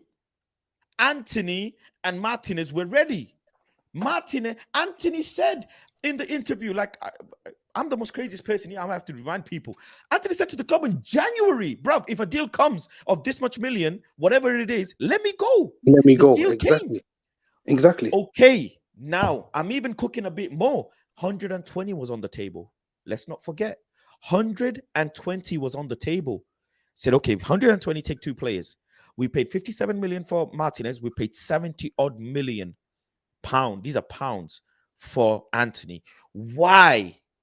The issue is why? Who is at fault? It's Murta and Arnold. I keep saying Murta and Arnold, Murta and Arnold. Someone's at fault here. Somewhere the paperwork was delayed. Something is wrong here. Because how are you telling me, yeah? Listen, people, them, everybody here. How are you telling me that Casemiro gets done in 48 hours, bang. Malassi gets done in 48 hours, bang. But then a free transfer like Ericsson takes 2 weeks. How? How are you telling me? Make it make That sense. was a month. How are not you even telling 2 me? weeks. It was longer than 2 weeks. It was longer Yeah, than 2 weeks. I can it was prove it. longer than 2 weeks. It was longer. Because yeah. who remembers Ericsson saying his family doesn't want to move? Remember? Who remembers Ericsson say? Not Ericsson? Sorry, I don't want to. Not Ericsson say, but who remember word coming out on the street that Ericsson wants to move back to Spurs? Who remembers? Yeah, there was a good conversation that it all depends on the family. That all does he depends on the want to go family and to all of that United? malarkey, Yeah, man. What's going on exactly. here? Why are we forgetting this? We're not Exactly. forgetting. Frankie de Jong's girlfriend was the son. All of this talk was going on in the summer. Yeah, Frankie de Jong's We girlfriend can wants to make live in a Barcelona and the 17 summer million. sign. Yeah, Listen, Casemiro got given a private jet. Do you guys know this? Does anybody know this? no. Yep. I look into so much detail. This is the level of detail I'm going. Casemiro was given a private jet. Casemiro was unveiled at Old Trafford, correct? Where did Casemiro go after there? Where did he go after the unveiling? Did he go back to Spain? Anybody? How? Private jet. Private jet. What yeah, did he to do after? the, He went. yeah. What? It happened on the same day, by the way. Yeah, It happened on went the back. same day. And they did his went back to goodbyes and Spain stuff. the same day on a private jet. Man United gave Casemiro a fucking private jet came to Old Trafford. Remember Glazers out was going on hot that day. Remember, I'm cooking now. Not cooking anyone, but I'm trying to tell you go on. shit memory here. Glazers out was cooking hot that day. Casemiro get unveiled. Glazers out gets cooled down. Casemiro goes to Spain that same day. Cries in Spain. Casemiro comes back. Who remains in Spain? You know, his wife. His wife. Do you follow Casemiro's wife, Mrs. Casemiro, and Auntie Casemiro, Casemiro's auntie or a cousin? Go and check their Instagrams, bruv, on that time. Man was looking up that deep, you know.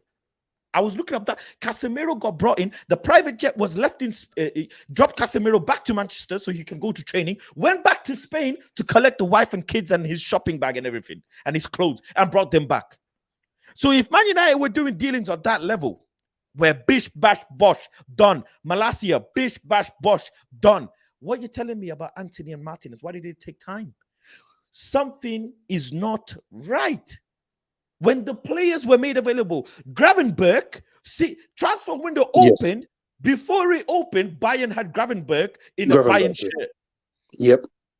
Gravenberch was in a Bayern shirt before the transfer window fully opened. What did we say? Marcel eating porridge, Marcel this, window shopper, you mad at me? We were doing all of them. Why did Martinez and Thingy take time when they knew that was the budget? These fuckers overspent. That's what they did. And They that's what. put the, and Ten Hag made the best of all this whole situation. He had no other option. And you know No what, other Faz? Yeah? option. And you know what, Faz? And that goes to my point where I said we overspent and we could have had money for to go towards De Jong as well. We could have had money, but we overspent. Because we overspent, we couldn't spend no we more. could have paid the 17 million that he was owed. Exactly Get my him. point. Yeah. Exactly my point, bro. So it's like if they It's would have like At been one point, competent, we were if they would ready have to been even pay the 17 million that he owed or he was owed, but then it was too late. He said no.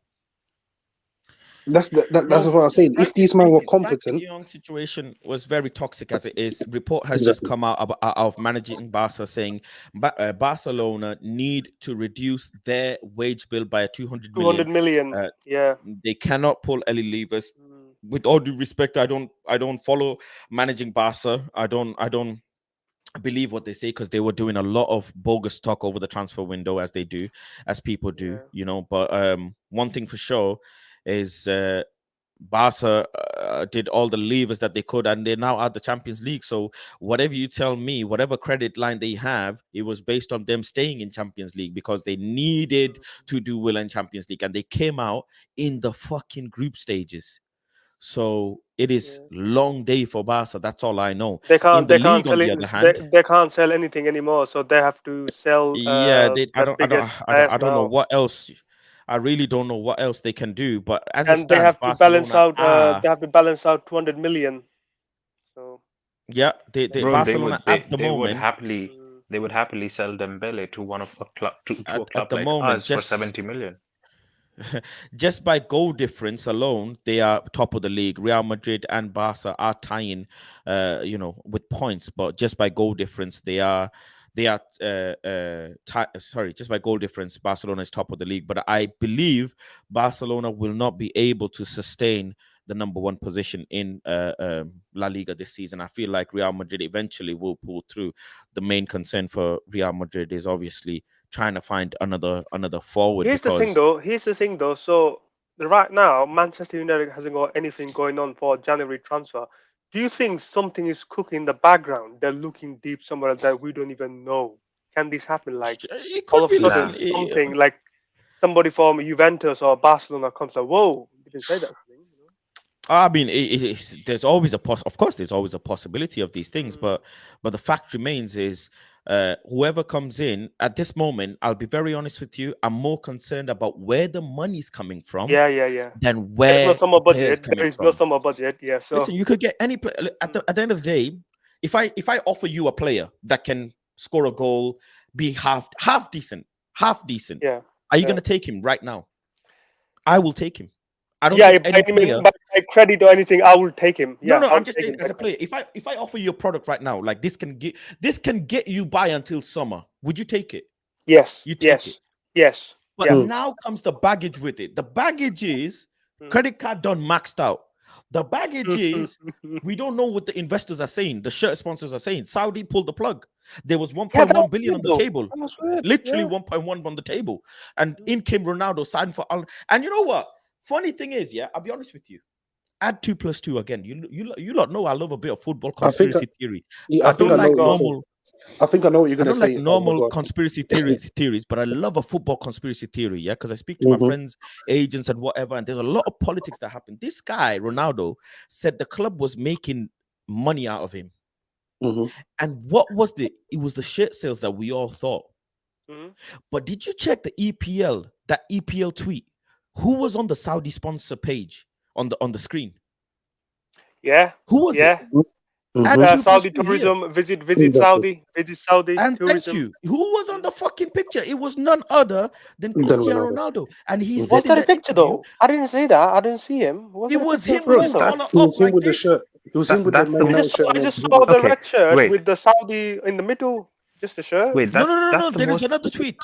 on the telly. I didn't see that Wait, then. Faz. That's the most marketable player that you have in your team. Who are you gonna put instead of him? Maguire? No, but you're. No. I agree. That's what I'm saying. Is they tried to use him to get the Saudi investors. And I'm not saying that, listen, this is again conspiracy. Ronaldo might have turned around and said, you know what? Fuck these Glazers lot. I'm gonna go to Saudi and make sure they don't even get the shirt sponsor, bro. Wait, you know Facts. what? So, That's Wait, Faz, so exactly what I Faz, Faz, think wait, is wait, going to wait, go happen. wait, on. wait. Hold That's on, hold exactly on, what I hold think on, is hold going on. Can I add something to this, Faz? Why you Can I gonna add say Yeah, go something, on. Ronaldo is bro? the GOAT? Would this no, I am his I religiously defend him, bro. So could this be Go one of on. the reasons why Glazers did not let him go in the summer? Because they Yeah, said we of wanted to course. sell him. They did not want him to go. They ended up mutually terminating his contract He was the when only Ronaldo did remaining not. cash cow. Exactly. So Ronaldo did want to go. Let's say he did want to go. His mind was not in the right space. He did want to go, maybe play for a different club. But Glazers made that whole toxic environment between ETH and Ronaldo so that they could not exist together. And we went through the whole, fiasco of what we did. I don't know all of that about them wanting to sell or whatever, but what I know, Ronaldo having because okay, Ronaldo, Manchester United did get lower money from organizers of the tour, from the Asian Mm-hmm. tour and Yeah, the yeah, yeah. Australian Yeah, tour they did. They because did. Ronaldo wasn't there. Mm-hmm. Because Yeah. Ronaldo wasn't there. Last time I checked, Ronaldo could have made them 1.1 billion. Ronaldo By could have made with the them with the new sponsor. Yeah. 1.1 billion. Sponsors look at Ronaldo as money god. You know what I'm saying? That's why Binance is sponsoring them. That's why all the big companies that want to sponsor them, etc. That's why Nike have let go of every single big player they had signed except Ronaldo. Mm-hmm. They have let go of every single. Go and check Nike signings. All Mm-hmm. the big players Nike used to have, they let go. They gave Raheem Sterling a shoe. Remember the bubble shoe? Who remembers that? Raheem No, Sterling had a Nike shoe. I think that's because Faz, that's because Ronaldo is the only athlete from football who has a Who's lifetime marketable? deal with Nike. Yeah, No, he lifetime has a deal. But lifetime deal.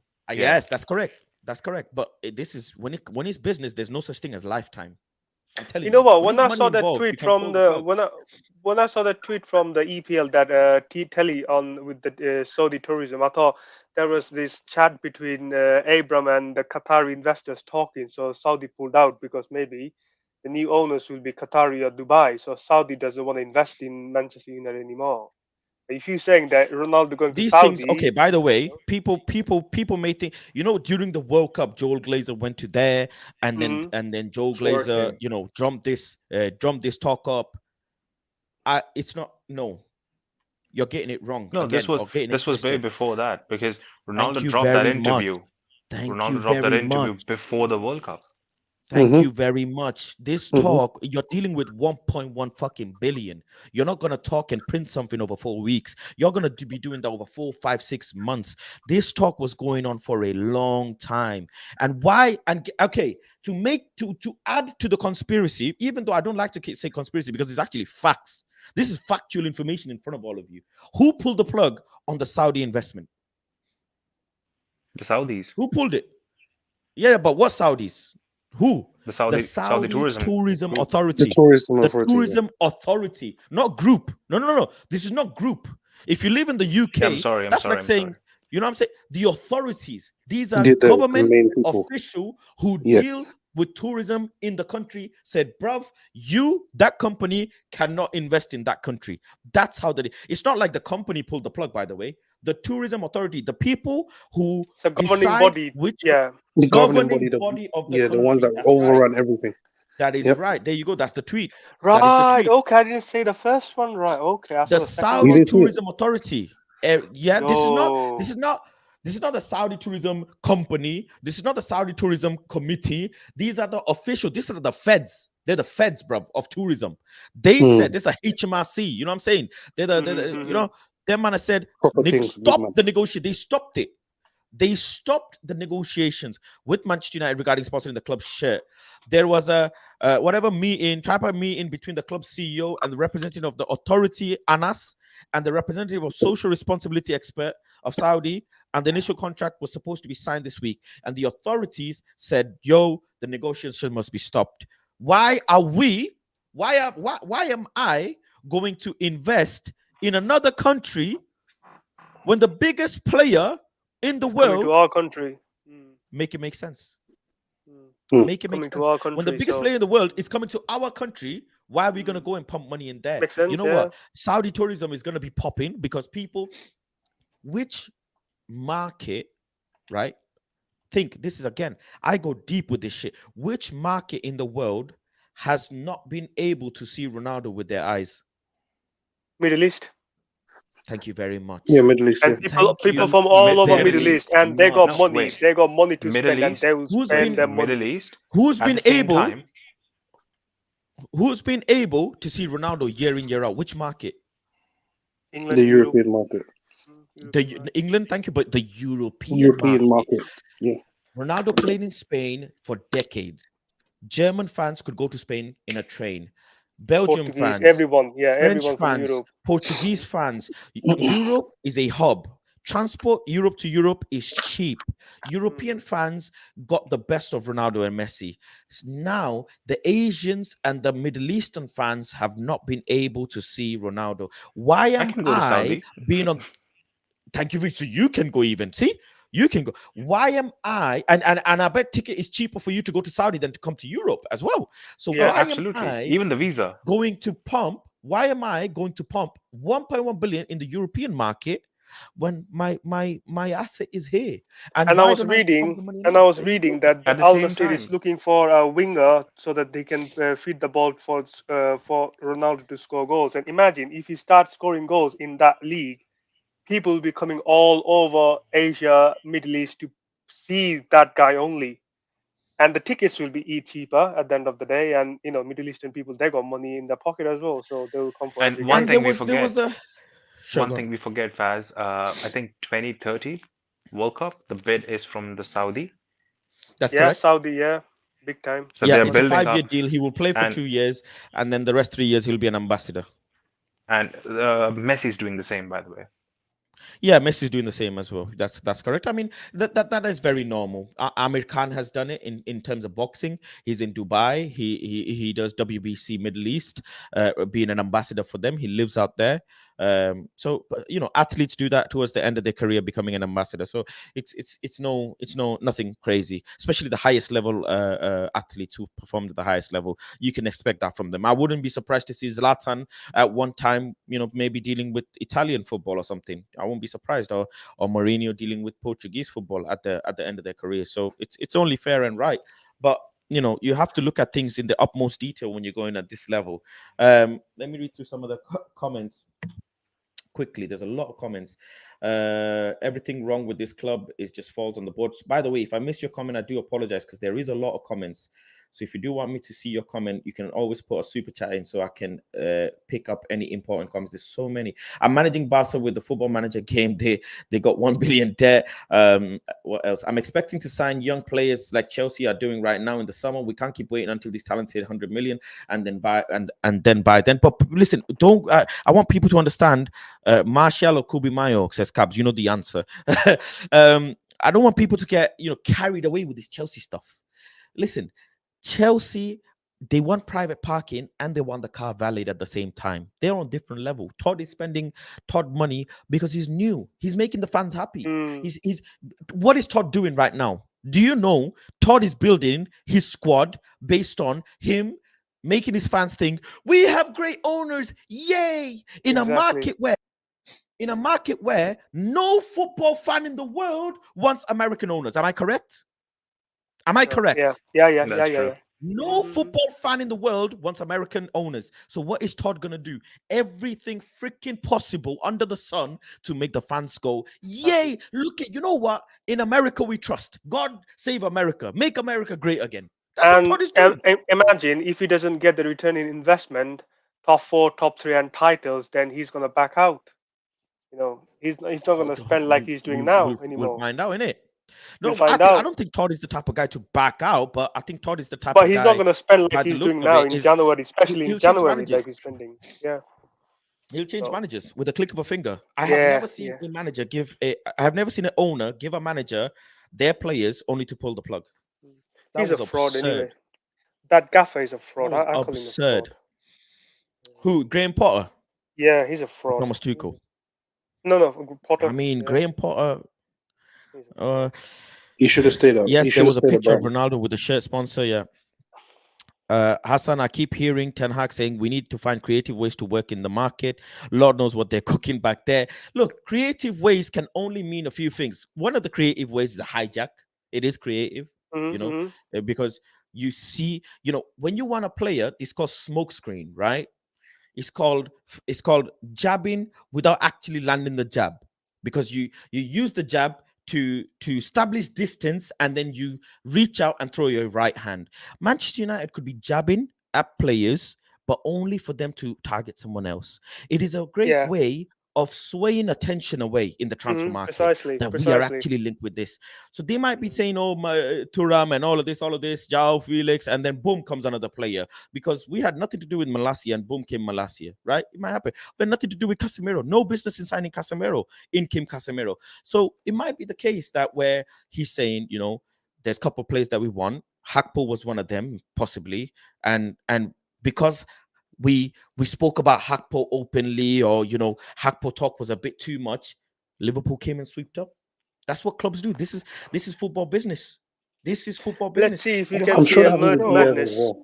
I'm sure that happened with Diaz in a as well, market. Listen, to Liverpool as well. if any of you, this is a question to all of you. If you want to buy a house, and it's a great, you look at it and you think, wow, this is a great investment. You know what? I have spotted a potential really good investment. Are you gonna go and shout about it before you buy it? Absolutely not. Absolutely not. Absolutely not, mate. No, you keep I'll never keep it even in talk yourself about to it keep it. ever. Yeah, you keep it in What you're yourself. gonna and you keep do? it close. What Yeah. you're gonna do is, if there's a lot of tension, you're gonna say, I'm interested in that fucking house, that one over there. Not The this one over one. there. I'm interested in that one. You're gonna do all of the foreplay, whatever, and then boom, when you're ready to make the deal, boom, you come and make this one here when nobody's looking. That's a smarter way to do business. So that you might mean that he's looking to do creative business. The problem is we have rarely seen Murder Madness. So if you can do one in January, yeah, but let's see. Creative could also mean going and finding the next Malacias and Antonys and Martinezes of the world from the corners of the world, going and finding them. Well, then, Creative who ways have could we Bro, be. I guess we Go on. all are traumatized from the Woodward signings. That right creative, now, Murta, we don't understand at times. Listen, creative might not always mean players coming in. Creative might also mean players going out. You know what a way of creative players going out is? Bissaka. Ask me how. We swap, One like Bissaka, a swap deal or something. What swap deal is one? How much do you think, as it stands, one Bissaka has added to his transfer value? If you ask me, I'd say I like 7 million.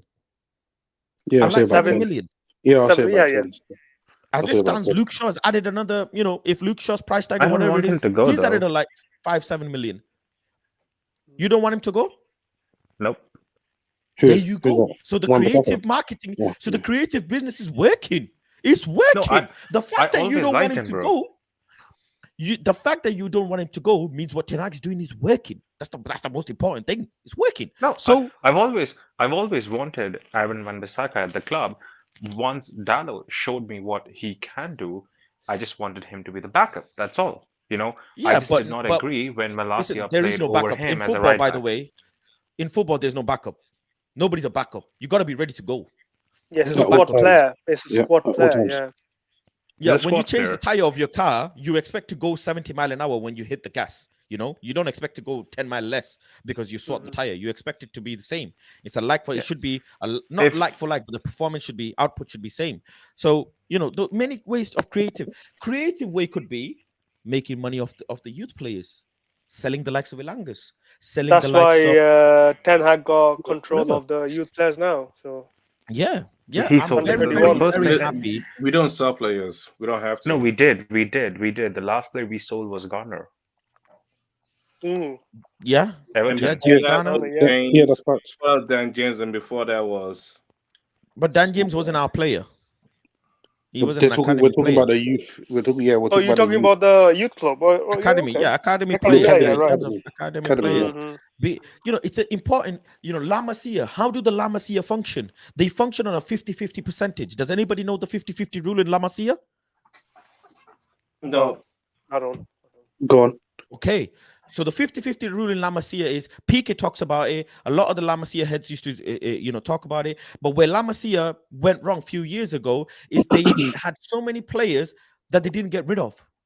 They didn't get rid of. There is a way of players coming in. 50% of your youth players, as per La Masia, must come into the first team. I've heard somehow. about that. Yeah, I've heard about that. Yes. And 50% must be sold. Please don't quote me on the percentage. It might be changed, but there is a percentage rule. I'm definitely sure of that. I can guarantee you. La Masia have a percentage rule where a certain percent of the youth players must see first team minutes, and a certain percentage of the youth players must see the door, because that is a great way of bringing. It's called filtering. Filter. What Man United are good at is saying McNeil is fantastic when he ain't. When he ain't, we're Sentiment FC. We sit here and think the players are just because he's a youth player. I swear to God, nobody can sit here and tell me. Nobody can sit here and tell me, apart from Kobe Mayo, maybe one or two players, that certain youth players are the next up and coming players in the world. Nobody can sit here and tell me. Nobody. So why do we have this sentiment? It's like they're our family members. It's like they're our cousins or something. I don't get it. Even me, I got my family them in United. You don't hear me going, this is guy, this guy. No. Some of the youth players need to hold it. Need to hold it. Who managed Bayern Academy? Our gaffer. Yes. Who brought in Frankie de Jong into the world? Our gaffer. If anybody knows how to bring in youth players, it's this guy, man. I'm telling you, it's this guy. I'm not even happy with Garnacho at the moment. I'm not. People said 18 years old, give him the. He's not a starter for me. He's not a starter for me. They are saying give Garnacho the number 7 shirt. That is absolutely that will break him. Diabolical. He'll break him, bro. Man United fans are mad, bro. He'll break him, bro. He'll break him. Even just the song you lot singing a song, Viva Garnacho is breaking him. So what would the number 7 do for him, bro? It's not. Come on, bro. If you ask me, yesterday was one of the biggest lessons for Garnacho. Number 1 is not because he started. No. I'll tell you what the number 1 lesson is. What the number 1 lesson is? Wrong boots. No. The number 1 lesson for Garnacho is he's in the changing room the day before, because 48 hours before the players find out that who's going to play. So he sat there and Ten Hag has gone, Rashford, yeah, you're benched. Garnacho, you're starting. And then Rashford is looking at Garnacho. Garnacho is looking at Rashford and thinking. Garnacho's thinking, yo, so man like Rashford, missed a meeting or came late, and I'm starting. Yo, I need to pattern up. This is Marcus Rashford, who's at 10 goals already, 11 goals already this season, and man's holding bench just because of light meeting. Wow. Okay. So I need to make sure I'm clanging and banging. I need to make sure my behavior. Garnacho's performance is not the most important thing here. People need to understand this. Garnacho's most important thing is his behavior, his attitude, his way of communicating, his way of carrying himself. This is more important than anything in the world. His performance is not important. He's 18 years old. He just turned legal. He's just about to drive a car. No wonder he was posting his girlfriend in Paris. His biggest lesson is seeing that one of the most important players for England, for Manchester United, has just been benched. One of the most important players in the history of football. Because he overslept. He overslept. One of the most important players in the history of football got told to go train with the youth. These are the biggest lessons he's taken. The lessons aren't on the pitch. Them are minor. He'll get them. He'll get his minutes and all of that. But we forget that the players are, environment. How important is an environment? How important is being around senior players and going and saying, yo, this ain't it? Peter Crouch podcast. Who's watched it here? Who's listened to it? No, not me. Not much. No. Not much. No. If you have in the comment section, let me know. Peter Crouch said it. Year in, year out, Steven Gerrard saw youth players come in. You, get the fuck out of here. Get the fuck out of here. In training, he said, Peter Crouch said, in training, Steven Gerrard would look at you. You make one bad touch. Yeah, man, get out, man. You're not it. Get out. That's the level. But that's what he was Eric is setting. trying to build now. He's trying to build that exact What did Eric mentality say? and everything. Yeah. Again, let me jog all of your memory. Everybody who's here, preseason. What's the one thing Eric said? Ball cannot go above the grass. Ground, yeah. Remember that? Mhm. Who remembers that? This, And he this is even the- cut the this grass is the on the training. levels we're Yeah. talking, bro. This is the levels. He said ball cannot leave the fucking grass. And you won youth players. Semedo, who held Garnacho, who lifted him up. You want youth players to get chewed up like that? Come on. Malacia is just about settling in. Just about. And you want an 18, 19-year-old seeing minutes. Got to be careful Malacia here, is man. still raw. He is still raw. He needs one good season. Then in the preseason, Bro, we'll man see how was good he making is. man was making olders do press-ups. He was making olders do press-ups on the pitch for the ball. You know, these are the levels we're playing with. We need to make sure All we that when the need youth is players new come in, owners. All we need is new owners. That's it. That's why we have all this clean sheet. Before we're leaking goals all day. It's a process. Mhm. Progress we need in to the be. process. That's what I'm saying. We need to. Bro, We I need to just make want to see sure. how he you gets know, Maguire out. They're saying you, he's, yeah. they're Unless saying he- he's Maguire not is worried gone. about, he's not worried about Maguire or like he's No, not he's not worried worried about Maguire. No. Maguire. He's The irrelevant. board needs He's to get irrelevant Maguire now. out. Look at Maguire. Maguire is first team for England, all this kind of thing. And who does he play? He plays Luke Shaw at centre back Let instead me of him. tell you right now. That's Luke showing Shaw him, for bro. Lindelof. Maguire will be sold. Harry Yes. He will be. Maguire will be He will sold. be. His Yeah. agent is working day and night to pattern up a club where he's going to go to. Yeah. The stress is he's got no game time and he's got England tax and England CV to go off of because it's not been looking good for him at all. As Listen, sorry, go on, Omo. no, I was saying that if you see our center back hierarchy is top two is Varane, Martinez. After that is Luke Shaw as center back. After that Mhm. is Lindelof. Not even Lindelof, it was Casemiro. After Casemiro is Lindelof. After Lindelof is Maguire. So that's the hierarchy. He just gotta be like Dubravka and leave. Just say I'm Is, going. We is got Lindelof a injured right now? full time fullback playing CB centre No, back. is Lindelof injured right now? No, Uh, don't think so. No, I thought he was on the bench. He was on the bench. He was on the bench. He was He's on the had an bench. illness. They've had a little illness. Yeah, but he was on Also, the bench on we the played weekend. against So. Wolves where they have the rough Diego Costa and they had Luke Shaw marking him. Like, yeah, Eric Ten Hag doesn't want him. He doesn't want him.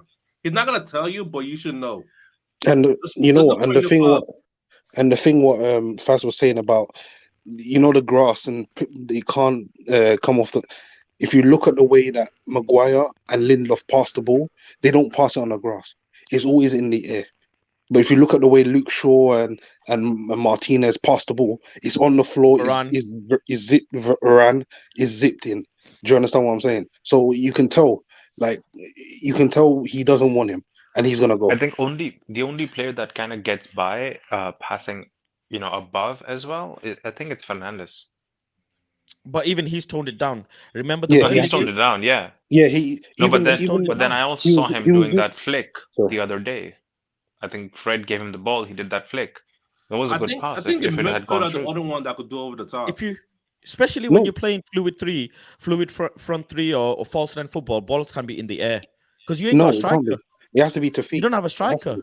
The 'Cause reason even why look at the balls goal. were being Sorry. sorry. Go on. The reason why balls were being played in the air because you have one of the best jumpers in the world, which is Cristiano Ronaldo. Who would Exactly. win majority of the ball, second ball or whatever. Scott McTominay, good in the air. Marcus Rashford is not the best in the air. Martial is not the best in the air. Anthony's not the best in the air. We don't have players that are good in the air, so there's no point putting the ball higher up anyway. So Even when Ronaldo was here, look at the way Ronaldo was playing. He was coming. He had to come deep. He had to come deep because he is looking for balls into him because that's the way Ten Hag wants it. Like even look at the. Ronaldo was never a fit for Eric Ten Hag's system. Ronaldo had I to know, go. but I'm just saying. Yeah. Look at the whole structure of what he was doing. Ronaldo had to come. Look Maybe at what's his name, Martial now. Spaz no, was saying it maybe in his review. Ronaldo He at has to come out. 27. Maybe Ronaldo at 27 could have He, changed his game enough but Yes. not at 37. Yeah, he couldn't. Yeah, He couldn't change exactly. his game. But I'm just saying if you look at the whole structure, we're built for, it's like built for a number 9. I mean, built for a false 9. It is built for a false 9. That's why I think Felix will fit, because even Faz was saying Martial, he's dropping deep. He's dropping deep. And that's a reason for that you need that to link up play with the inside forwards. And that's what I think he's trying to do. Do you understand what I'm saying? So, I but think we yeah, need I a faster false nine, and that's pretty much Felix. I personally don't like false 9 football, but this I is know. me. This is nothing against anyone. I just want to, maybe if I see good false 9 football, I'll be like, okay, Arsenal are doing it. You know, they have a number 9 who is a number 9, but then also they can play false 9 football. They have fluidity in between Martinelli and Saka, Mhm. and it helps them. And the fact is, you know, Martinelli and Saka both can score goals. That's, you know, and they both can finish. They don't have problems with finishing. Gabriel Jesus, really big problems in City in finishing. People don't realize this. If you go and check Gabriel Jesus, how many chances Yeah, he he gets missed chances. from Kevin De Bruyne, it's a lot. But Yeah. he's come to Arsenal. Arteta's clearly worked on it with him, and now, you know, they're doing well. They're sharing the goals between Odegaard as well. They're taking the balance. Can we do that here? The fact is, Bruno Fernandes is doing well, but let's be honest here. What's the bread and butter? I tell you guys, for a CAM in a 10 position, your bread and butter. For a CDM, your bread and butter is tackling. Make the tackle, win the ball back for the team. That's your bread and butter. For a centre back, your bread and butter is clear the ball out, play the ball through. Make sure you give the strikers a hard time. Make sure you keep them offside. All of these small things. Make sure you're dictating as well, because you're the person that can see everyone else. For a player that Faz, plays number 10, you must make assists. You must find passes. Kevin De Bruyne finds passes out of fucking thin air. He makes passes. But okay, Kevin De Bruyne has players around him that makes the runs, whatever. The system is built around him. I understand. System, will it be built around Bruno Fernandes? Let's be honest. No, it ain't. If a João Felix comes in, can but the Faz, system can be you built remind around me him? one thing? Sure. Can you remind me one thing? The first season that Bruno came in and he outperformed everyone in the team. Who was our striker at that time? Was it Cavani? Bruno was Cavani Fernandez's first Martial. season? First Yeah, season, the I saw first it. season of the first season of the second Yeah, season. it was Like before Ronaldo came in. Yeah, it It was was Yeah, it before was Ronaldo Ronaldo came came in. in. It Cavani. was Yeah. Cavani, Cavani. right? So he Cavani. just needs an out and out striker in front of him, and he will get us, the assist, because Cavani and him, they ran riot. I mean, Martial was injured. That's Even at why the I You time. know, agree with Faz that I don't like the idea of a false 9. I need a true number 9 in there. you do. But Listen, who's the in a true day number and 9 age, available? I would, Skamaka was available, should have got him. Vlahovic. Get him. Vlahovic. That's I what I take, go for. after the Wolves game, I met Raul Jimenez outside the stadium, and I was just looking at him, very nice guy, by the way. I was just thinking, I would take him at Man United. But he's I not think the Jimenez same Nah, at ever this since bro. he point. got the He head hasn't injury. he hasn't been the same after his head injury. He hasn't been the That same. is also true. That is also true.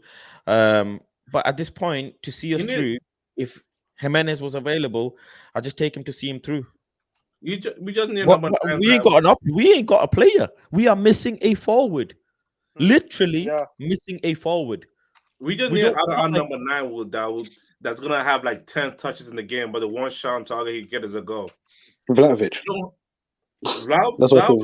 Vlahovic, like I already said, Vlahovic and Osim are the fighter type number 9 that I want, but it's like what the club is gonna do. Exactly. Napoli's Yeah, not gonna that's the thing. sell. Oh man, Juve is going to relegation, so Vlahovic is the best option. That's what I would do. That's what I would do personally. Well, we got another Personally. number 9 we can get from some place in Europe. Bro, there's another one we could available, look. or he's There's going to be available, which is going to be Benzema, and that's a Glazer type signing. yeah, but Benzema. I don't think Benzema would leave Real Madrid, man. I He don't. ain't leaving Real Madrid though. He's not leaving. I don't Bro, think if he he is. if he's He He getting just won the if he's Ballon getting a d'Or. bag no, if he's getting a bag like Casemiro, he is.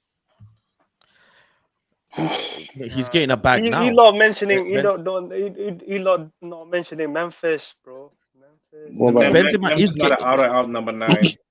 What, yeah, he's a false 9. He literally plays. He No, can play the that's false true. 9. That's true. Like as It's a just, backup. Benzema, he is literally links up play. That's what he does. So Benzema is I earning got about 280 a week. 380, So 380, 200, 200. 280 a Right. week. Okay. Okay. Yeah, still a lot of money. Still a lot of money for that league, considering what they pay. He's still earning a lot of money. He's so So much fun, yeah, so. but if Man United, but listen, all these players, I don't have a problem with which player and where they come from at all. I have a problem with where's the money coming from. Where's the that's the money thing. coming from? That's it. That's the thing. It. Yeah, that's the thing. I'm hearing we only got 9 million or 8 million to spend or something like Look at that. 8, 9 million. But then we get Look at Phoenix. that. That's the best option available. That's The it. Or only I've option on a on the heard loan that market deal. right Yeah. now. Yes, I've, alone. I've Yeah. heard that the whole load with no buy clause would cost us 22 million. Yep. And we have Yeah. 20. So someone And has to with pay no up 3 buying million. clause. So what are you talking about? Someone will have to put 2 million up. Maybe I should have done a good Samaritan job and told Merton and Arnold, can you guys put 3 million each from your pockets? Yo, the way I'm sure Murty you'll looked drop at your the ball. camera when you're recording him, he knows he's a fraud. I For a should have second, bloody hell. I should have said something, but I just Yeah. didn't. I thought to myself, if I say something, they're just gonna ignore me anyway. So what is the actual point? But nonetheless, at the end of the day, Ten Hag, new year 2023. He's had a lot of lessons in 2022. He's learned McTominay in it. He's learned Maguire in it. He's learned Fred can be of some impact. He's learned Wan-Bissaka can maybe control the ball. He's learned And he's bringing Fred at the right time as a substitution in each game. as a substitution. Yeah, yeah. Remember, we used to complain about subs. Yeah. I still do. In all honesty, because How? I think Yeah, because we don't have the subs like that. Do you understand? Oh, You're because bringing we on don't like have that it. Yeah, definitely. when you want to bring on like actual substance. You understand? Yeah. make 5 go on. Sorry, substitutions. guys. I don't know if you forgot. We can make no. It's okay. We can make 5 substitutions. Yeah. I don't know why Well, this gaffer, when- especially when you're 2-0 up. When we confirmed that Eric is coming to Man United, Ajax from the YouTube, they were telling that he's very arrogant about making substitution. He will stick to his players sometimes. That was on one of his flaws in that league, that he will stick to his players and he stick to his game plan and everything, and he will rarely make the substitution. He does not want to make subs at all. So yeah, it is what it is. But listen, big up to everyone for coming through. Man. It was a great conversation. We've got the preview coming up tomorrow for the Bournemouth game, and then in comes the games hot and fast. I've got a lot of games to cover this month. You know what? I'm worried about Liverpool, bro. I'm worried about Liverpool. Wait, Liverpool? I just checked. Benzema's contract runs out in 2023. So a light we're not getting him 10 million deal. We're not getting across, they're gonna accept it. We're not getting him. I don't think the player has to agree as well. And they're in Champions League. They're literally at the top of the table. He's not going anywhere, bro. He's not. I'd rather get players from Barcelona or Wait, hold on. If they're not actually going ahead and renewing his contract, he has to play somewhere, isn't he? He is going to play somewhere. Okay, firstly, Benzema's contract is being extended as per Fabrizio, anyways, to 2024. Oh, is it? Okay. Until they figure out what they do in terms of a backup striker, because they do need a backup striker as well, and then they will decide how they reward him. But they will reward him. They are not letting him go. Of course, they have to in the same year. Yeah, in the same year. Isn't like 30, 32? It's 34. Yeah, 34. 34. Benzema is 35. God 35. damn it. This will be his last contract anyway, so he'll retire after. He's 35. He turned 35 2 weeks ago. Wait, didn't Modric sign a contract as well? Did he sign a contract? I can't remember. No longer. No, he wants to play in the Nations League or something, National League or something. Nah, he said he retired from international, right? I know. He retired from international. Cruz is retiring. Yeah, Cruz is retiring. Yeah, he's retiring. Cruz is retiring, so that is sad one. But again, they got the players lined up. Yeah, exactly. I was just gonna say they're gonna give him a goodbye, whatever, and then they've got their next machines lined up. and it's a fantastic look at how the way they run the club. I think at the moment they're probably the best run club in the world by a Best. mile. They're New probably better stadium run coming than Man soon. City. Yeah, they're probably better run than Man City. So They are. formidable force. But yeah, big up to everyone for joining through. Thank you very much, Hassan. Thank you, Dan, Omo, and Ronald as well. Big up to everyone else. Let me wrap up the stream. I shall see you guys tomorrow for Big up, the everyone. preview. Yeah, thank you very much as well. But listen, everyone, this was good. It was good to start the year off with a good discussion. Everybody on the same page. Everybody kind of understanding the direction that we're going in.